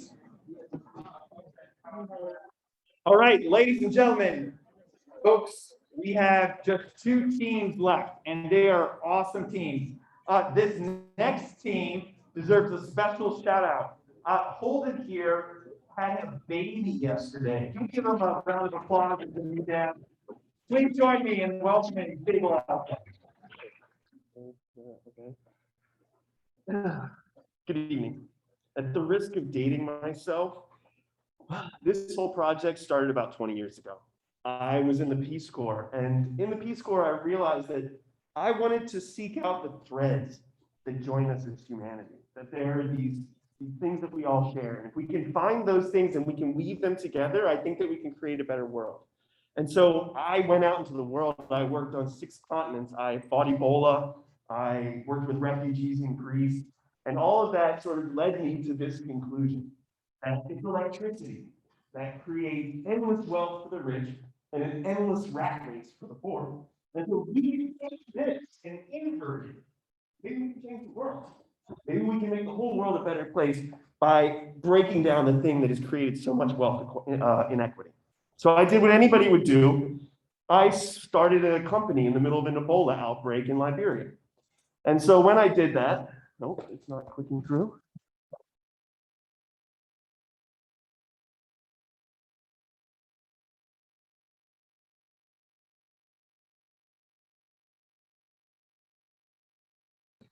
I am an MBA student, so that's why I'm a little bit older than some of the other people here. And this is the first village that we ever gave power to. It's called Quentin. It's a remote part of Liberia. And one of the things that struck me in giving, when we gave the power out, there's a myriad of reasons why this was a wonderful thing for the people there. USAID paid for it. But the one thing that struck me is one woman came up to me and she said, "This is great," because I was scared of the things that happen in the dark. And now that you've brought light, everybody knows that dark things can't happen in the light. And I found that really touching, that's really this level of safety and security is what electricity brings. But it's not the only thing that electricity brings. Oh, there we go. Electricity can be the backbone for a better world. These are solar-powered smart villages. And what a smart village is a village that's connected to the internet, a village that has a backbone of renewable power. And with these kind of villages, we can get incredible engagement. We can get, we can lift out people out of poverty. We can lift millions of people out of poverty by creating equity and equality at the village level. And so the problem is that most of West Africa is dark. So before we can even start about creating these smart villages, we have to talk about electricity and how we're going to get people electricity. And so Liberia is one of the poorest and least electrified countries in the world. We ended up there because I was working on a documentary, and we started our company during the Ebola outbreak. And one of the big problems with Liberia is not that the money isn't there. The problem is that these international projects, which are the ones that pay for the electricity in these countries, waste millions of dollars because they're disconnected. And things aren't connecting on the ground. And how do I know that? Because we're the company that went in and picked up these projects after they failed. We're the company that, it's not working, that would go in and fix these projects. And we realized that the answer wasn't something I'm going to come with. I'm not going to come into your community and tell you. Liberian people already had the answer. All over the country, there are mini grids. And what these mini grids do is they fill in the gap. It's as simple as a person like you or me who just bought a generator and started running power to our friends. They're all over the country. But the problem is it's dirty, dangerous electricity, and it just deserves to be better. And the way that we can make it better is by targeting these individual grid operators. What they can do that everybody else is able to do is they can run grids and keep customers. And so we approach them and we say, hey, listen, you're doing a great job. What we want to do is keep your existing customer base, but take your grid and flip it green. Make it strong enough so that people can run refrigerators, and make it safe distribution so that people aren't going to get electrocuted and fires aren't going to start. And so who are we? Well, this is what I like to call a startup 7 years in the making. I've been working in Liberia since the Ebola outbreak. We've done $700,000 with business. We've worked with some of the biggest vendors in the world, the Army, USA. And we're a mixture of locals and international. So we're on the ground. We understand the tribes. We understand the way things work in Liberia, but we also can see things from 35,000 feet. We can engage with people like World Bank and USAID. And we can fill this gap. And we know that because we've built a lot of the grids already in the country for these other organizations, only to watch these grids fail. That's where I got this sense of frustration, was watching all of these grids and all of these people's hopes just go down the drain. Oh. And the market's big.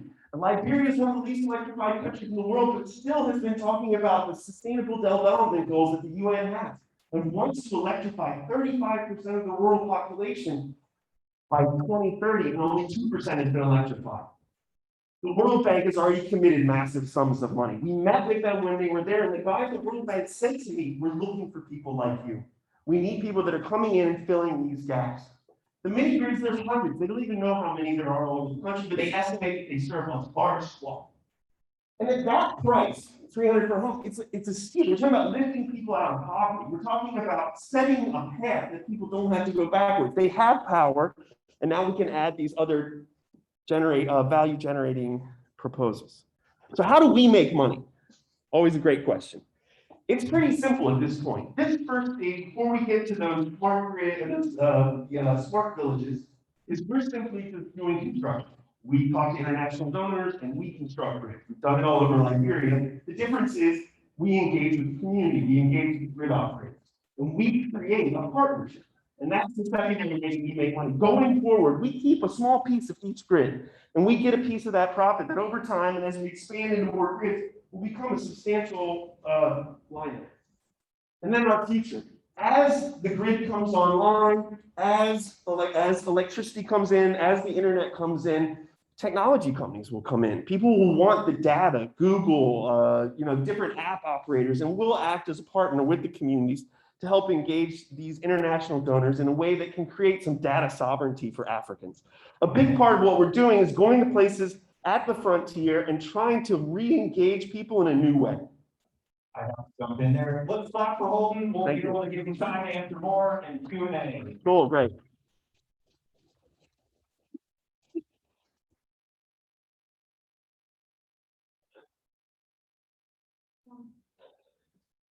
So you said that it's 300 per house? Yeah. Who's paying for that? So World Bank, so a lot of international donors will pay for that. Like there's a lot of money that's been set aside by international donors and large organizations to electrify West Africa. So the money will come from those donors. And so you talked about the projects in Liberia. Is that the focus or your? That's our starting point. Our starting point is Liberia because that's the area we've been operating in. But we see this having potential for, at a minimum, all of West Africa, but it could expand into other countries. Essentially, the United States developed its power system somewhat like that with mini grids in rural areas. So this is kind of akin to that, but instead of using loan dollars, we're using international grant money. Was that by your beginning? Yeah, I've done clinical work in Malawi, Bangladesh. I've seen sort of regions that would highly benefit from one of this. So I did want to sort of say, you feel like you reached that Liberia. What would be the next step? Would it be spending time on the grid data sovereignty side? Would it be expanding into like West African nations? What was the next step once you feel like you have done a fair amount of grid development? So I think the next step is, for us, there's a couple of steps. We would be expanding some other markets in Liberia because it's quite fertile, but really going for a regional grant. Like a lot of times in the larger aid world, USAID, World Bank, once you've proven your concept in one small place, they'll give regional grants and hey, go to this area and do this. So that's kind of our bigger scheme would be to go after regional type grants.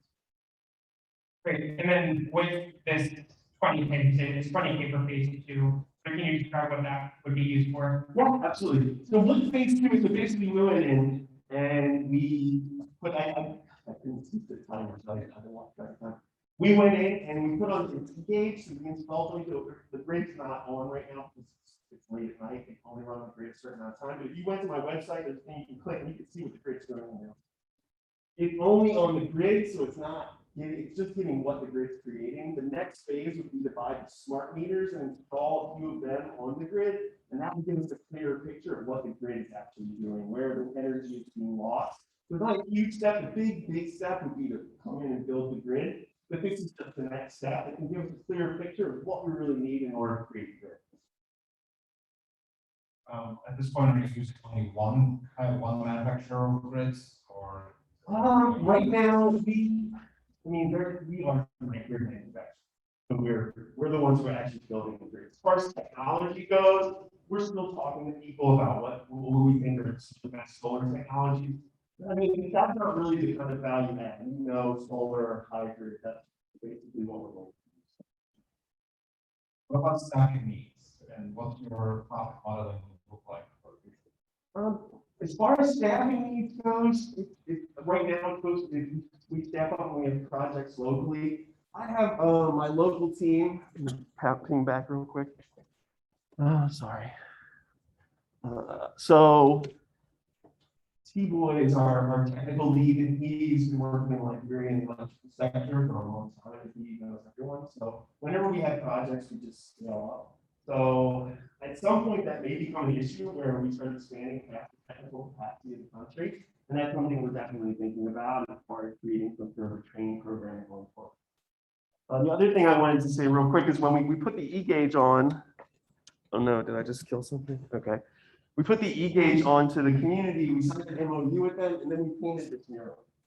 So I sponsored this mural artist, a close friend of mine. And so I took him out there and we painted this mural. This is this little girl in the village with the solar panels. And I wanted to engage the community in art. I think the development and the way that you engage communities is got to be multifaceted. It can't just be business, it can't just be, it needs to be this kind of circular vision. It really empowers people and you show that you're investing in who they are and they're not just community. You set up as a nonprofit or Work. One of the questions I have is sort of about power storage, right? Obviously, with the problem with solar is it's only available half a day or something like that. So how are you guys addressing that problem? So what is kind of the standard in these areas is we'll do solar, batteries, diesel backup. So we'll have a diesel backup. Sometimes biodiesel, but it's just easier with diesel, honestly, because you don't use that much. You have some batteries. So that would be actually a big advantage if you can have 24 hours because you don't have the same issues around fuel and things like that. So it'll be a battery. We have our other technician is an international expert who builds these all over the place. So that side is not a super heavy lift.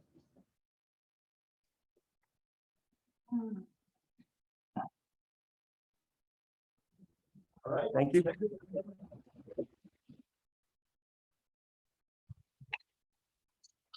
All right, well, I hope that you all are getting a glimpse of why my job and our teamwork is such a joy. We truly are working with folks that are making a difference here and all around the world. And to that end, give me 1 second. Oh, you know what? It's time for another stretch break. That's how all right, give me 30 seconds.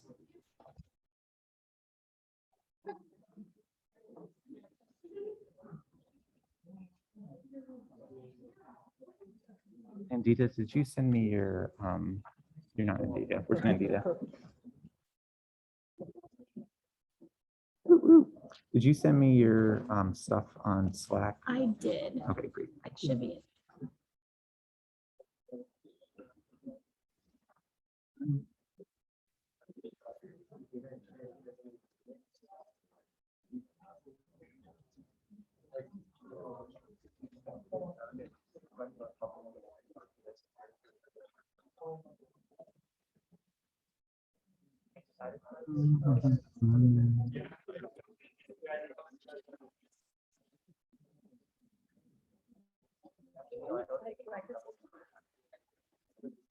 Yeah. Sounds like you last space.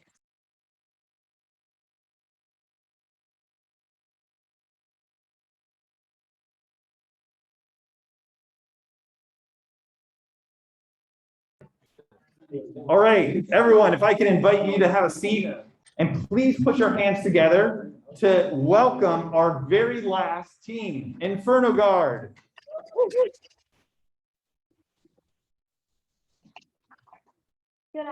Good evening. My name is Nandita Balaji, and I'm the co-founder and COO of Inferno Guard. And together, my team's reimagining remote wildfire detection.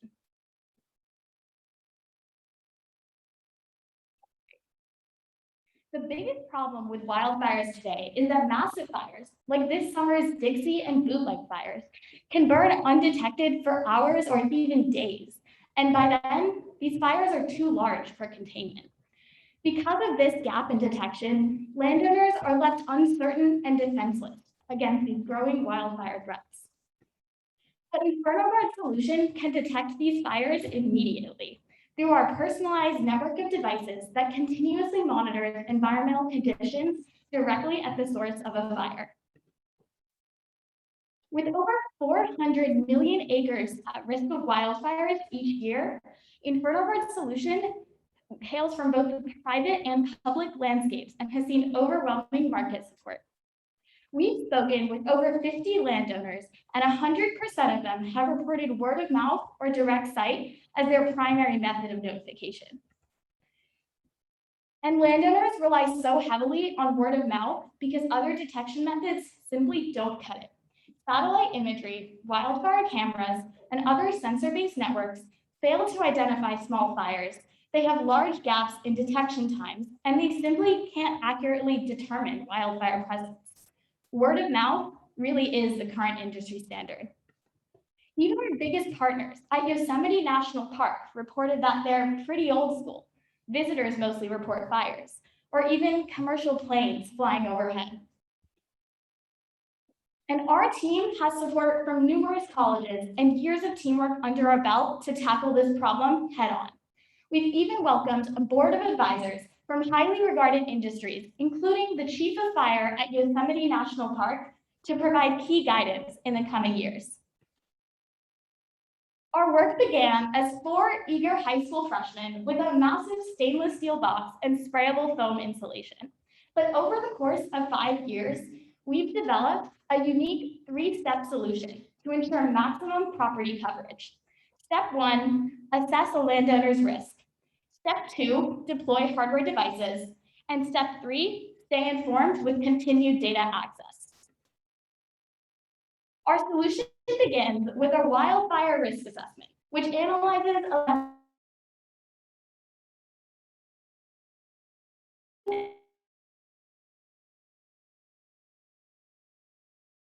environmental data. Inferno Guard devices are placed in high-risk areas and along the landowner's perimeter in order to ensure protection from all fires. This risk assessment is currently monetizable to our first paying customer, O'Neill Pine Co., and this serves as a great lead gen for product deployments. Our team has developed a utility patented hardware device that accomplishes 4 key goals: collect environmental data, analyze 6 environmental factors, filter out any false positives, and notify landowners and first responders.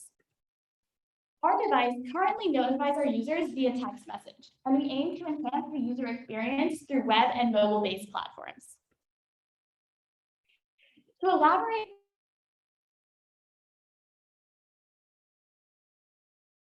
on our revenue model, 1,000 acres of Ponderosa pine located in Chester, California.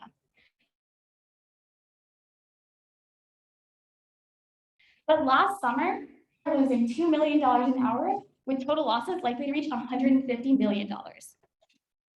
And what could they have done?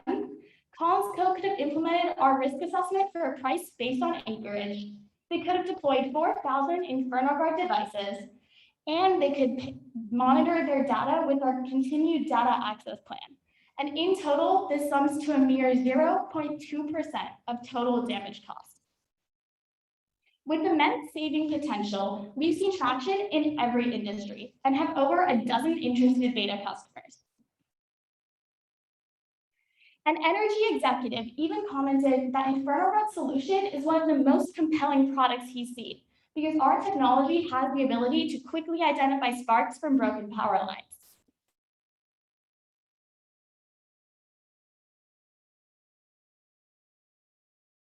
the harvesting cycle of timber, in which one single uncontained fire can destroy over 40 years of anticipated revenue due to the natural harvesting cycle of timber.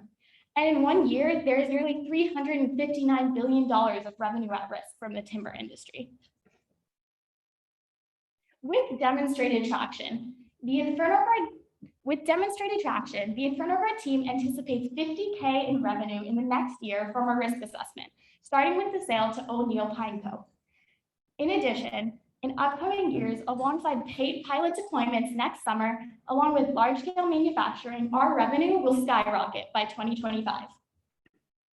With $15K in additional funding, the Inferno Guard team will have the resources necessary to finalize product deployment and travel to test sites for product testing, which are two key steps to fulfilling our mission of mitigating wildfire threats across the globe.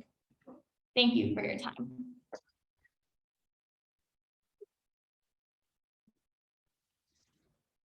Hi, how are you? Hello. Good to see you again. I have a question. Maybe I asked this before, but how does the devices get damaged because of the fire? Yeah, great question. So actually, the way our devices are designed to work is that in the case of a fire, especially a crown fire high up in the trees with large flames, our devices are designed to burn up in the fire, but they're designed so that they send an alert before the fire gets too large so that that notification is still out there, and anyone in need of that immediate notification still receives it. So the ultimate mission is still preserved. And you talked about doing an assessment first on the location. How do you use the same device, or are you using some information that's on the webs, APIs, things like that? Yeah, let me explain a little bit more and pull up a slide that might demonstrate our risk assessment in a little bit more detail.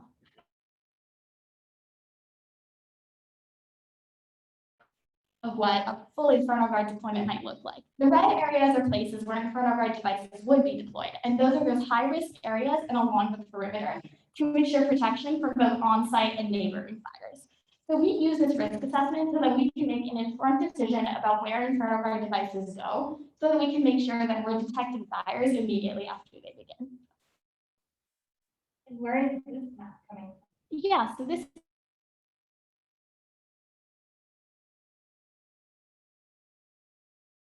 is from our partner in the coming months, and we hope to continue that partnership as we move forward. And how many have you deployed so far?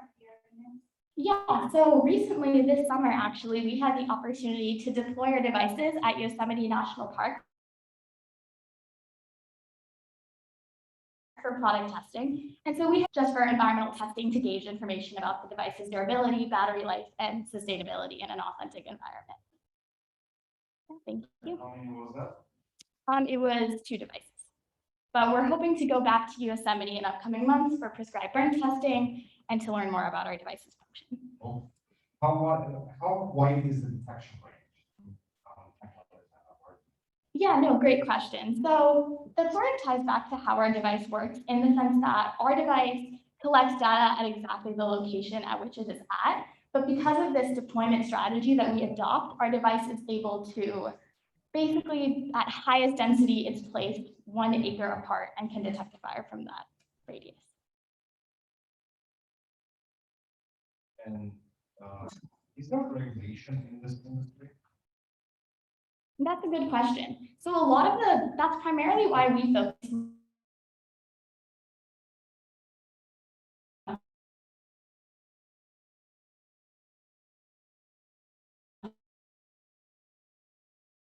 private industry as they land if they choose to and want to protect their property.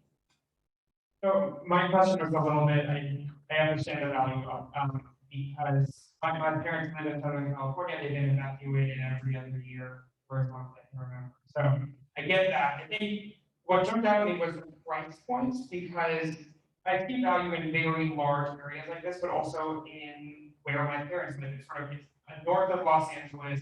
It's spread out, but there's still community, but there's a lot of fires happening in that community. So have you guys thought about how you scale with different customer types?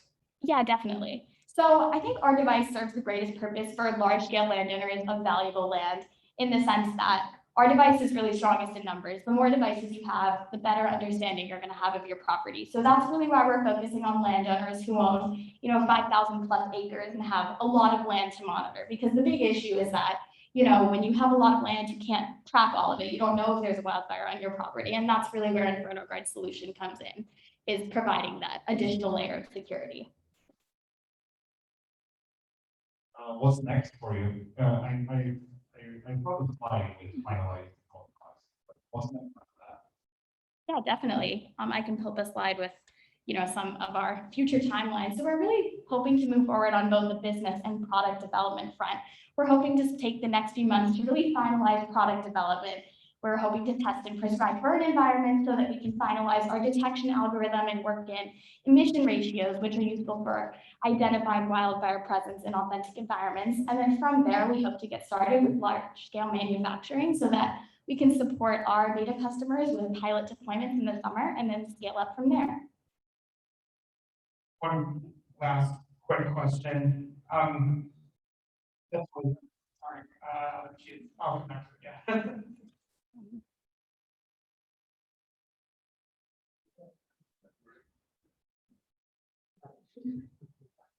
Oh, now I remember. Okay. So my industry, medical industry, we talk a lot about how you get medical insurance on board. You guys thought about fire insurance companies and talk to them? I think that you would see a fire insurance company more likely to pay out for this than pay out for. So what have you guys talked to them? What's that plan? Definitely, yeah. So we have a team of students right now, interns who are working on doing customer discovery specifically in the insurance industry. But to talk a little bit more about fire insurance as a whole, one of the biggest challenges a lot of landowners face actually is securing fire insurance. Because in these high-risk environments, it's just hard for landowners, especially like wineries and farms, to get that insurance. So one thing we've considered is potentially partnering with insurance companies as a vendor in terms of distributing Inferno Guard devices as an additional layer of security. But I think insurance is a little bit separate, just in the sense that, you're going up against a natural disaster and you really can't prevent something like that.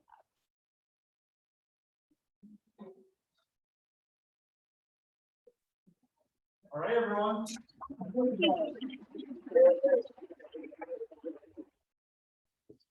And that means we've heard from all 7 teams. Let's give them a round of applause, everyone.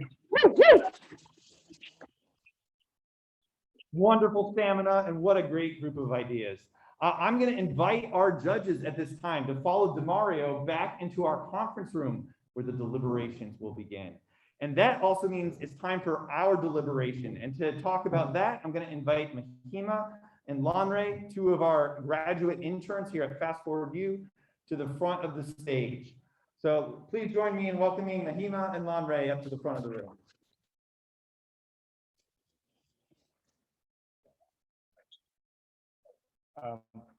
Hi everyone, thank you so much for not getting bored so far. So this is this is a state where you have to pick up your phone and we need to start off by voting for the best team. It's called the crowd level. Right, this is where we can literally vote for whoever wants to be for 4,000. And for those that are online, there is a code right now on your screen. Please pick up your phone and scan this. And just vote for one company that you don't have to wait for hours. What we need is to just hopefully again, we try to keep it accompanying with our stories, what we do. So my name is Larry, and I'm headed from Nigeria. I'm a grad student, MBA student at Java team. I'm also co-founder and CEO of basically a verification company in Africa. We serve 4 different countries in Africa: Ghana, South Africa, Nigeria, and Kenya. And basically what we do is, if you want to collect credit or you want to transact crypto transaction or anything, we have companies to verify the user. So we can verify national ID, phone numbers, passport. Basically that's what we do with the databases. Thank you, Mahima. Your comments? Yeah. Hi guys.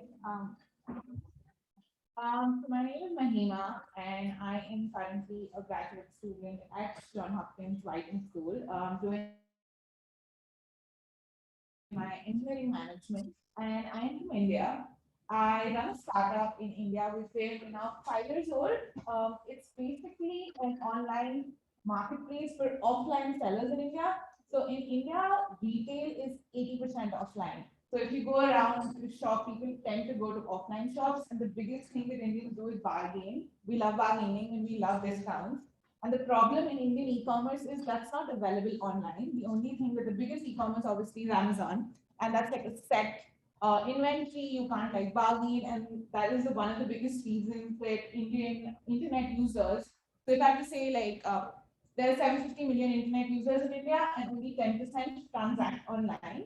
It's because of the fact that there isn't the offline experience isn't online, and that's what my company is trying to do in India. And yeah, we're now 5 years in building. We're like 7 million users, and if anyone wants to get into consumer tech or social impact, like do connect with me. It's a lot of fun and super impactful business. Just to reiterate, please do vote for all the teams and yeah, have them win the 4,000K. Not K, sorry.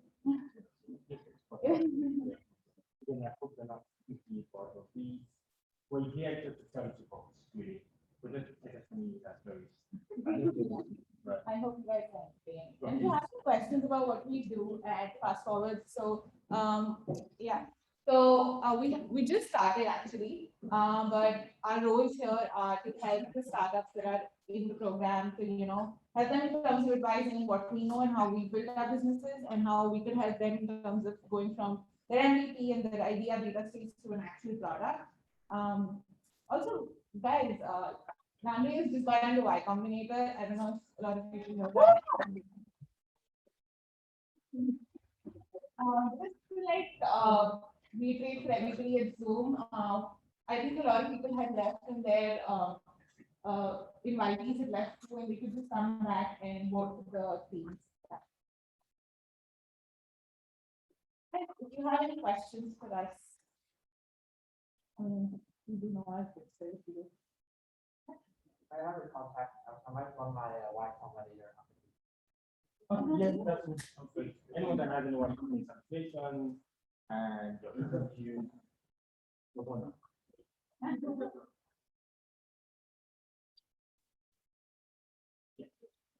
So, what has it been like running your company before and now being a student while running your company?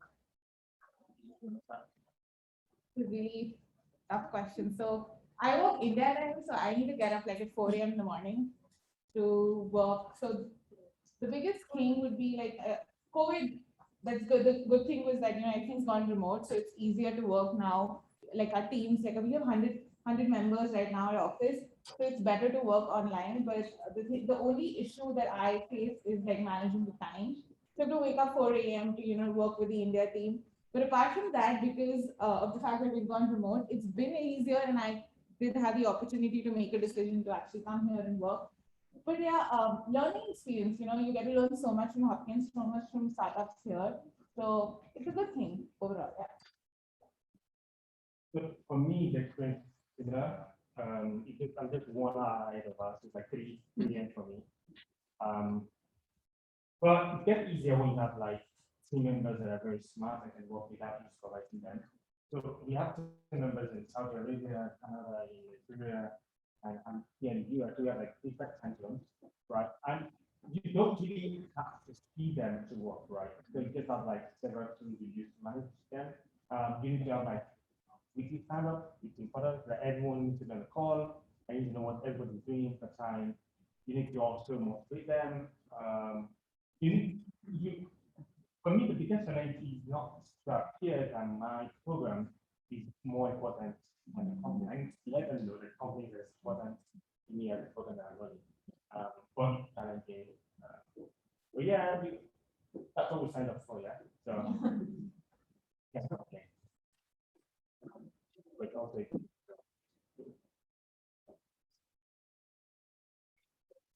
how did you both come up with your startup idea?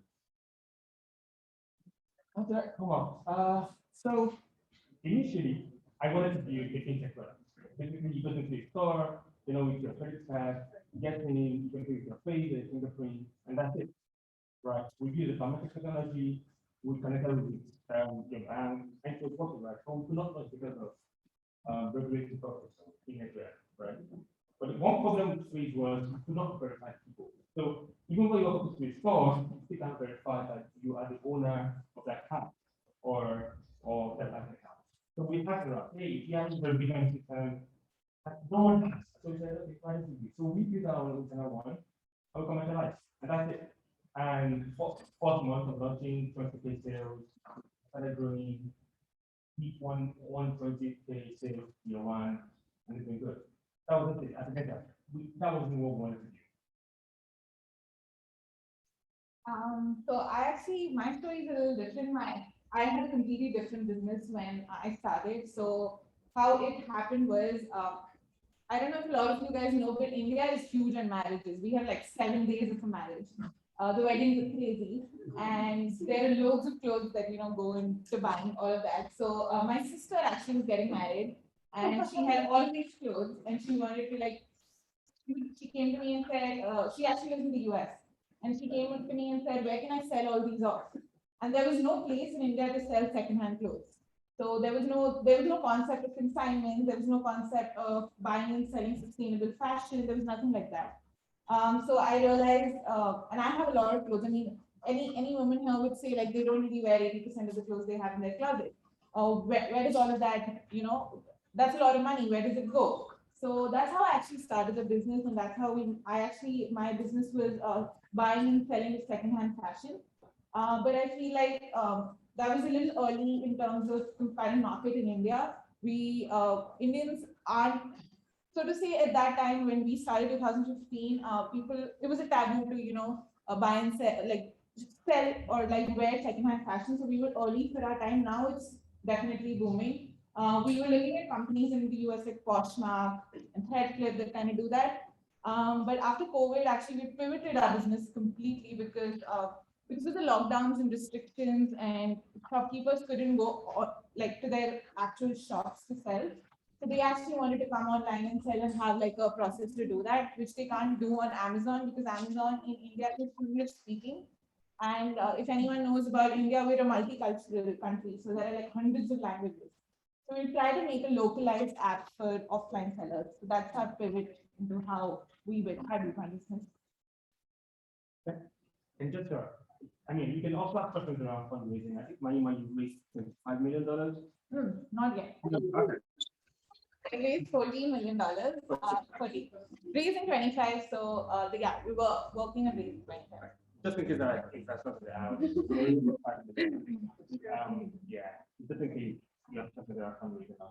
You have to experience. This is my first company. My first startup, working 200 early phone number and every currently just received right now for my first company, which is enough. I'm gonna do my next one now. Is it 12? No, 12. Not that old.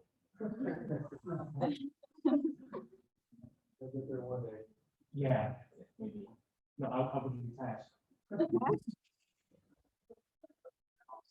I know. What advice would you give someone that wants to start a business but don't know where to start? Where to go?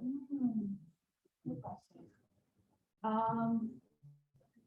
feel like if someone wants to start a startup, I feel like the one thing that I tell them is find a problem to solve, find an actual problem to solve. Because if you don't have that, you're gonna just you won't have vision to actually succeed.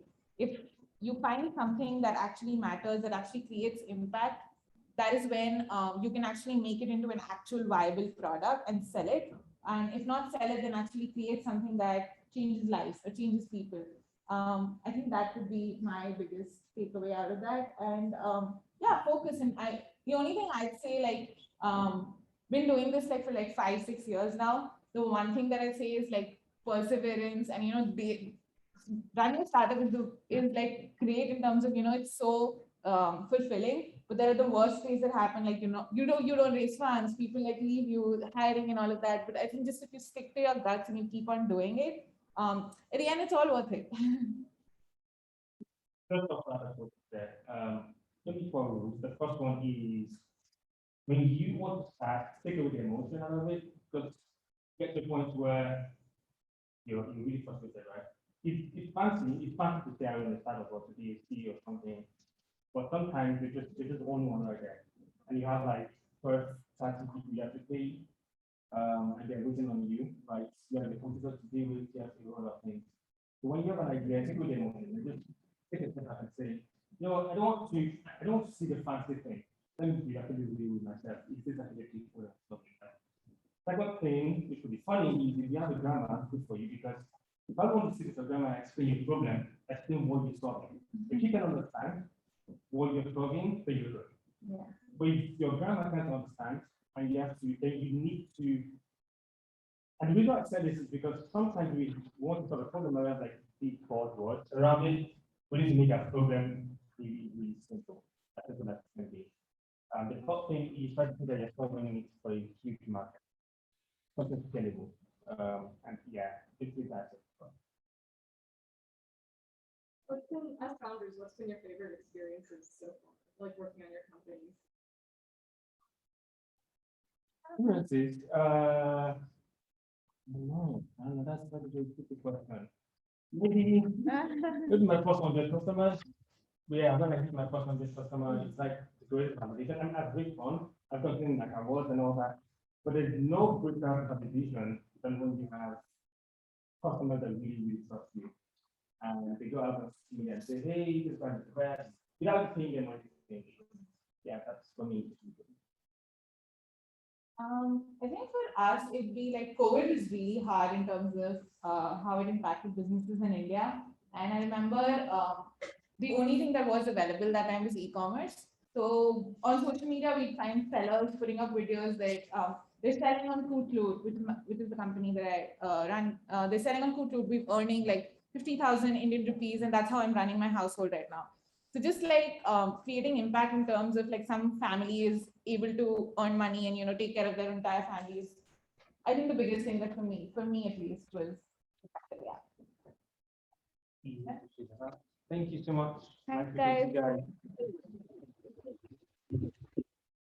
All right, so for the next 5 minutes, as we prepare for this.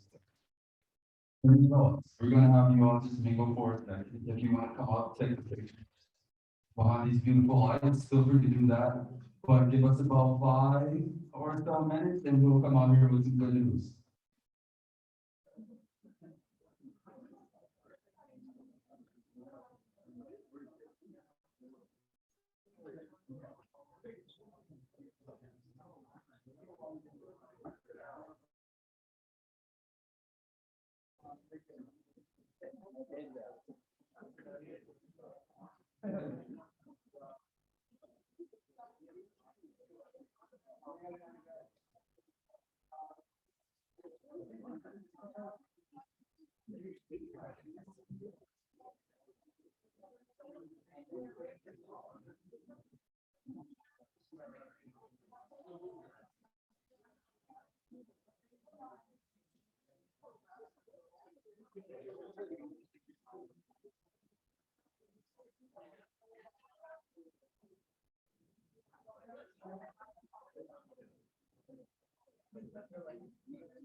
How did we all get it? Just why are you questioning me?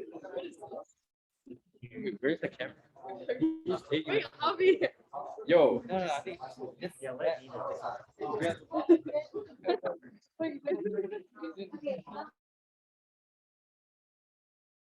There's no way we're all getting it.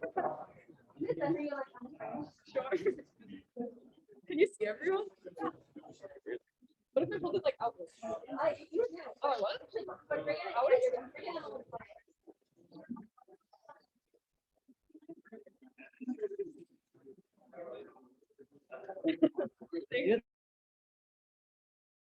The one they take where like they're flying out. That's They're what? like people are yeah. trying to like come out. Oh, wait, like, oh, like this. Yeah. But I think We have enough room to do that.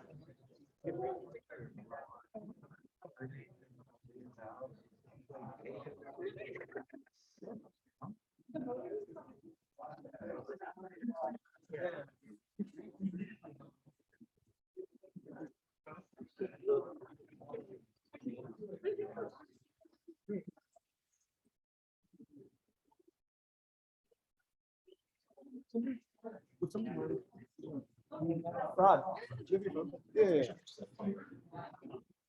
Jimmy, would you mind taking another one? Oh, sorry. Thank you. This is really cute. Who made this? Are we in it? Are we? Yeah, you didn't like stop it after like it's actually so I was accident Back up? yeah. Is it like Yeah, it's pretty long. It's so small. It's what goes wrong. Do you think they'd be upset with one color? You can try it.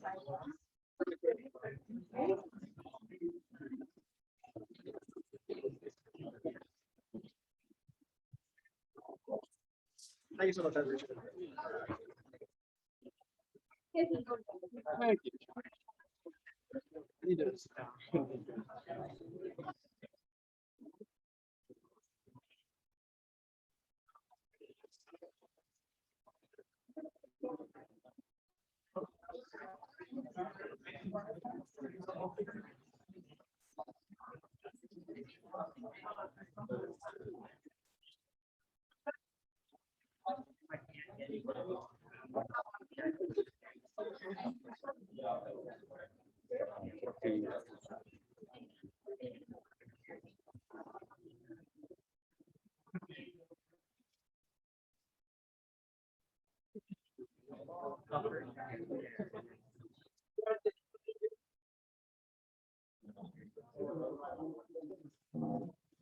All right, everyone, can I invite you to have a seat?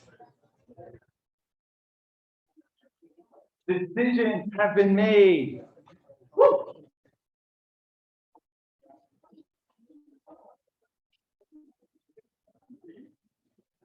All right, it was an in-depth conversation. Lots of great observations were shared.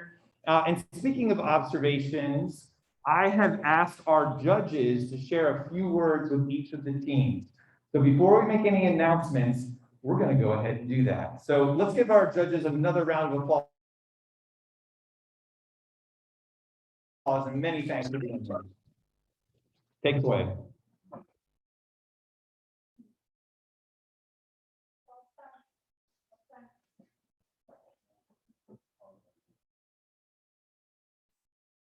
So, to stable outcomes. Oh, very. I love the mission. We all the mission. And we do agree that wealth can be affected by the absence of basic like resources, like energy. So, of what you're doing, we need you in this world. We need to continue to do what you're doing. You'll have create a greater future for everyone, and your attention on a very tangible outcome. I think the one advice is to set a clear mission beyond the initial traction that you got. So where are you going so that you can then drive towards it? I think that was one thing that. To Inferno Guard. Great idea, great presentation. When you talked about the issue, I think everyone knows and how big the problem is, and that was great issue that you're tackling. We see the value. We really love that you didn't, as far as go to market, you didn't just focus on government, because that was came to mind at first, and you innovated with targeting lumber manufacturers and wineries and things like that. So I think that's really great and ideas. I think the one advice is to just get more of your product out there, more pilots, get more data to help you really get commercial traction. Great. So STETPULSE. So obviously I was the one to talk about it because I, see it, I understand it, I got it. We were really impressed with the fact that you guys have a prototype that you guys are working with the collaborators you have. And I sort of personally did see it from ease of use. I do notifications often. I have to put on all that PPE. I know exactly when I'm into my workflow to get it. I think that you guys had a really strong pathway. You guys understood the regulatory pathway. And my one advice actually is that I think you guys focused on a little short with the manufacturing. I think you guys can bring that cost down substantially. And I think that you're talking about your own prototypes, but once you get a manufacturing partner in play, that cost is going to come down. That's going to make you even more competitive. And the next one was Airtight. So we, very interesting products, and going through this pathway with IRB and clinical approvals, I know is a nightmare. So congrats on all of that. I think that there's a clear market, and I think that you guys were very creative about thinking of the way that you would navigate the procurement process for those contracts and hospitals like that. That was really impressive. The one recommendation I have for you guys is that everything always costs a little bit more than you expected to. That's really in the medical field. So when you think about those R&D costs, you really have to take into account sort of multiples of what I think you're thinking out right now, because it's just you're going to have to go through various tests and quality. You have to get specific certifications and just, so as you guys are thinking about your path, I think you guys have a strong path, but just don't, I think you need to just think a little bit about those numbers, and I think that will help you guys. And then the last one's CABILDE. We really love the mission. We think it's really impressive what you guys are trying to do, and I was particularly impressed with how you guys were able to do that web scraping and yourselves, get that up and running. I think that's a really your talent and your willingness to get something out there. So I definitely was impressed by that.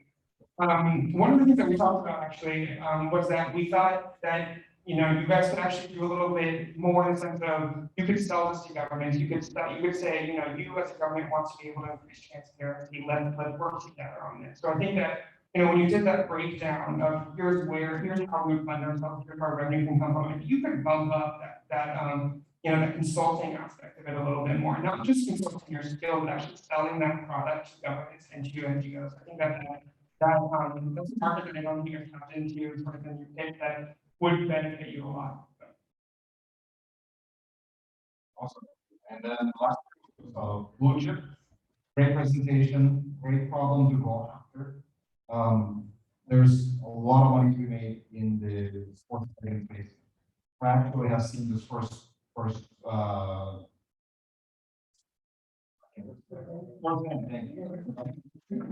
I've seen this firsthand with a friend who has actually built a platform that's very similar to what you're explaining, maybe a little bit smarter. It's more of a website. It's a bit antiquated, but he actually put this stuff along with another person, and they actually make a really good living. It's called work betting aggregation. So it's a good problem to offer.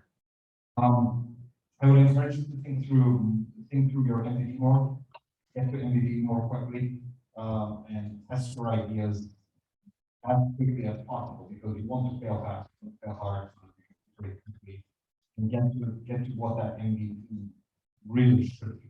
Right? So there should be a lot of prototypes before you get to the point of needing $200,000, $300,000 to build this. And then last Lotus. Very good. Again, great problems to solve. So you guys have all done a great job with coming up with the right problems to go after. This is something that my sister time because we SoundCloud and then I Spotify and Pandora.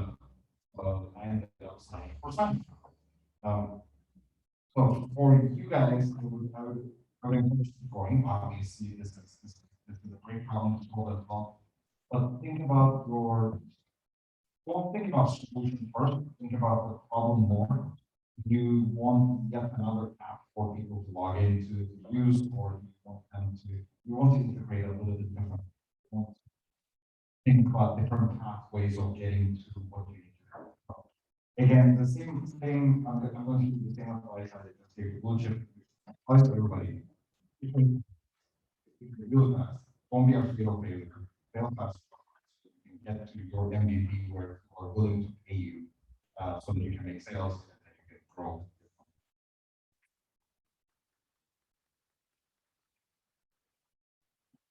Thank you. Excellent words. And so, ladies and gentlemen, we are here just about finished after 9+ weeks of working in this cohort together. And before we make any announcements, I want to encourage each and every team member again that no matter what happens next, both here tonight and in the weeks ahead, that we continue to be here for a resource to you. Your relationship with FastForward U, with JHTV, with Hopkins itself is just beginning.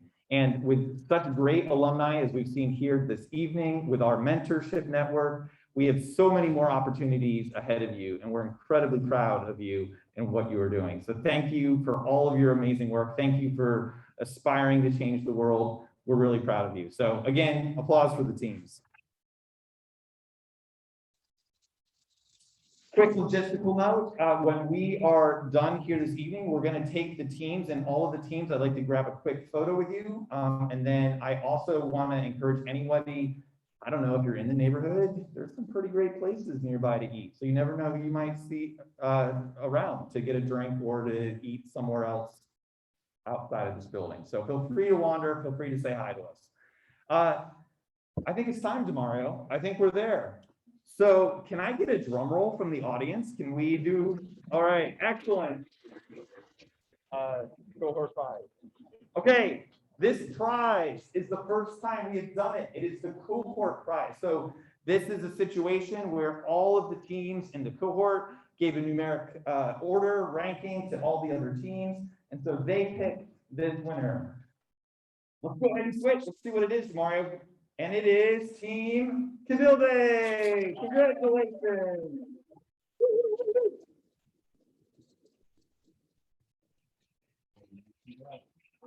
You want to say a quick word as you pose? Sure. Thank you so much, y'all, for voting for us. I hope our feedback during the sessions have been helpful. Just as much as y'all have helped us develop this, we really appreciate your friendship and also just in general, just meet with us. Yeah, we really appreciate it. I think we really need that help. So yeah, thank you so much. All right. All right, thanks everyone. Take it for now, yeah, that big check is yours. Okay, well, speaking of big checks, our next one is the Crowd Choice Award of $4,000. So with an army of fans, can I get another drum roll? Excellent. People weighing in from all over the world, in person and online. It is Team STETPULSE. Woo!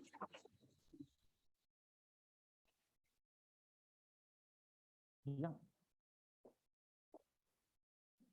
All right, the mic is yours. Do you want to say something? Thank you so much, everyone. This accelerator has been incredible, and this means so much to us. So thank you so much for the extra help. We really, really appreciate it. Well, Demario, as the checks get bigger, it looks like even the physical size of the check is getting bigger. That's quite a hunk of cardboard there. I'm sure we all want to see what's there. Again, the competition was stiff. There was lots of discussion from the judges. And yes, I'm just totally stalling at this point. Let's go ahead and give me another drum roll, please. And now, the fall 21 grand prize winner is Team Inferno Guard.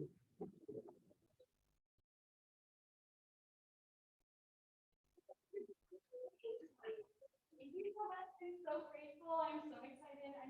I love this opportunity to be involved in the field. I'm so excited to see what we do. So thank you all so much.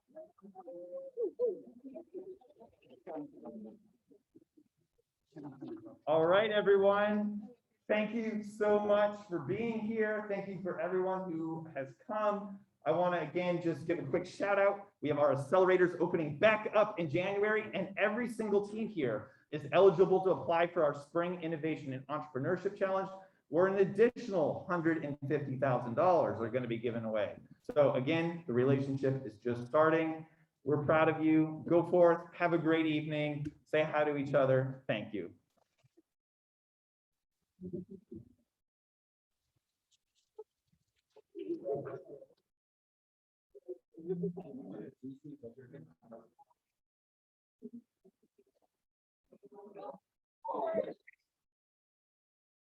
Music going.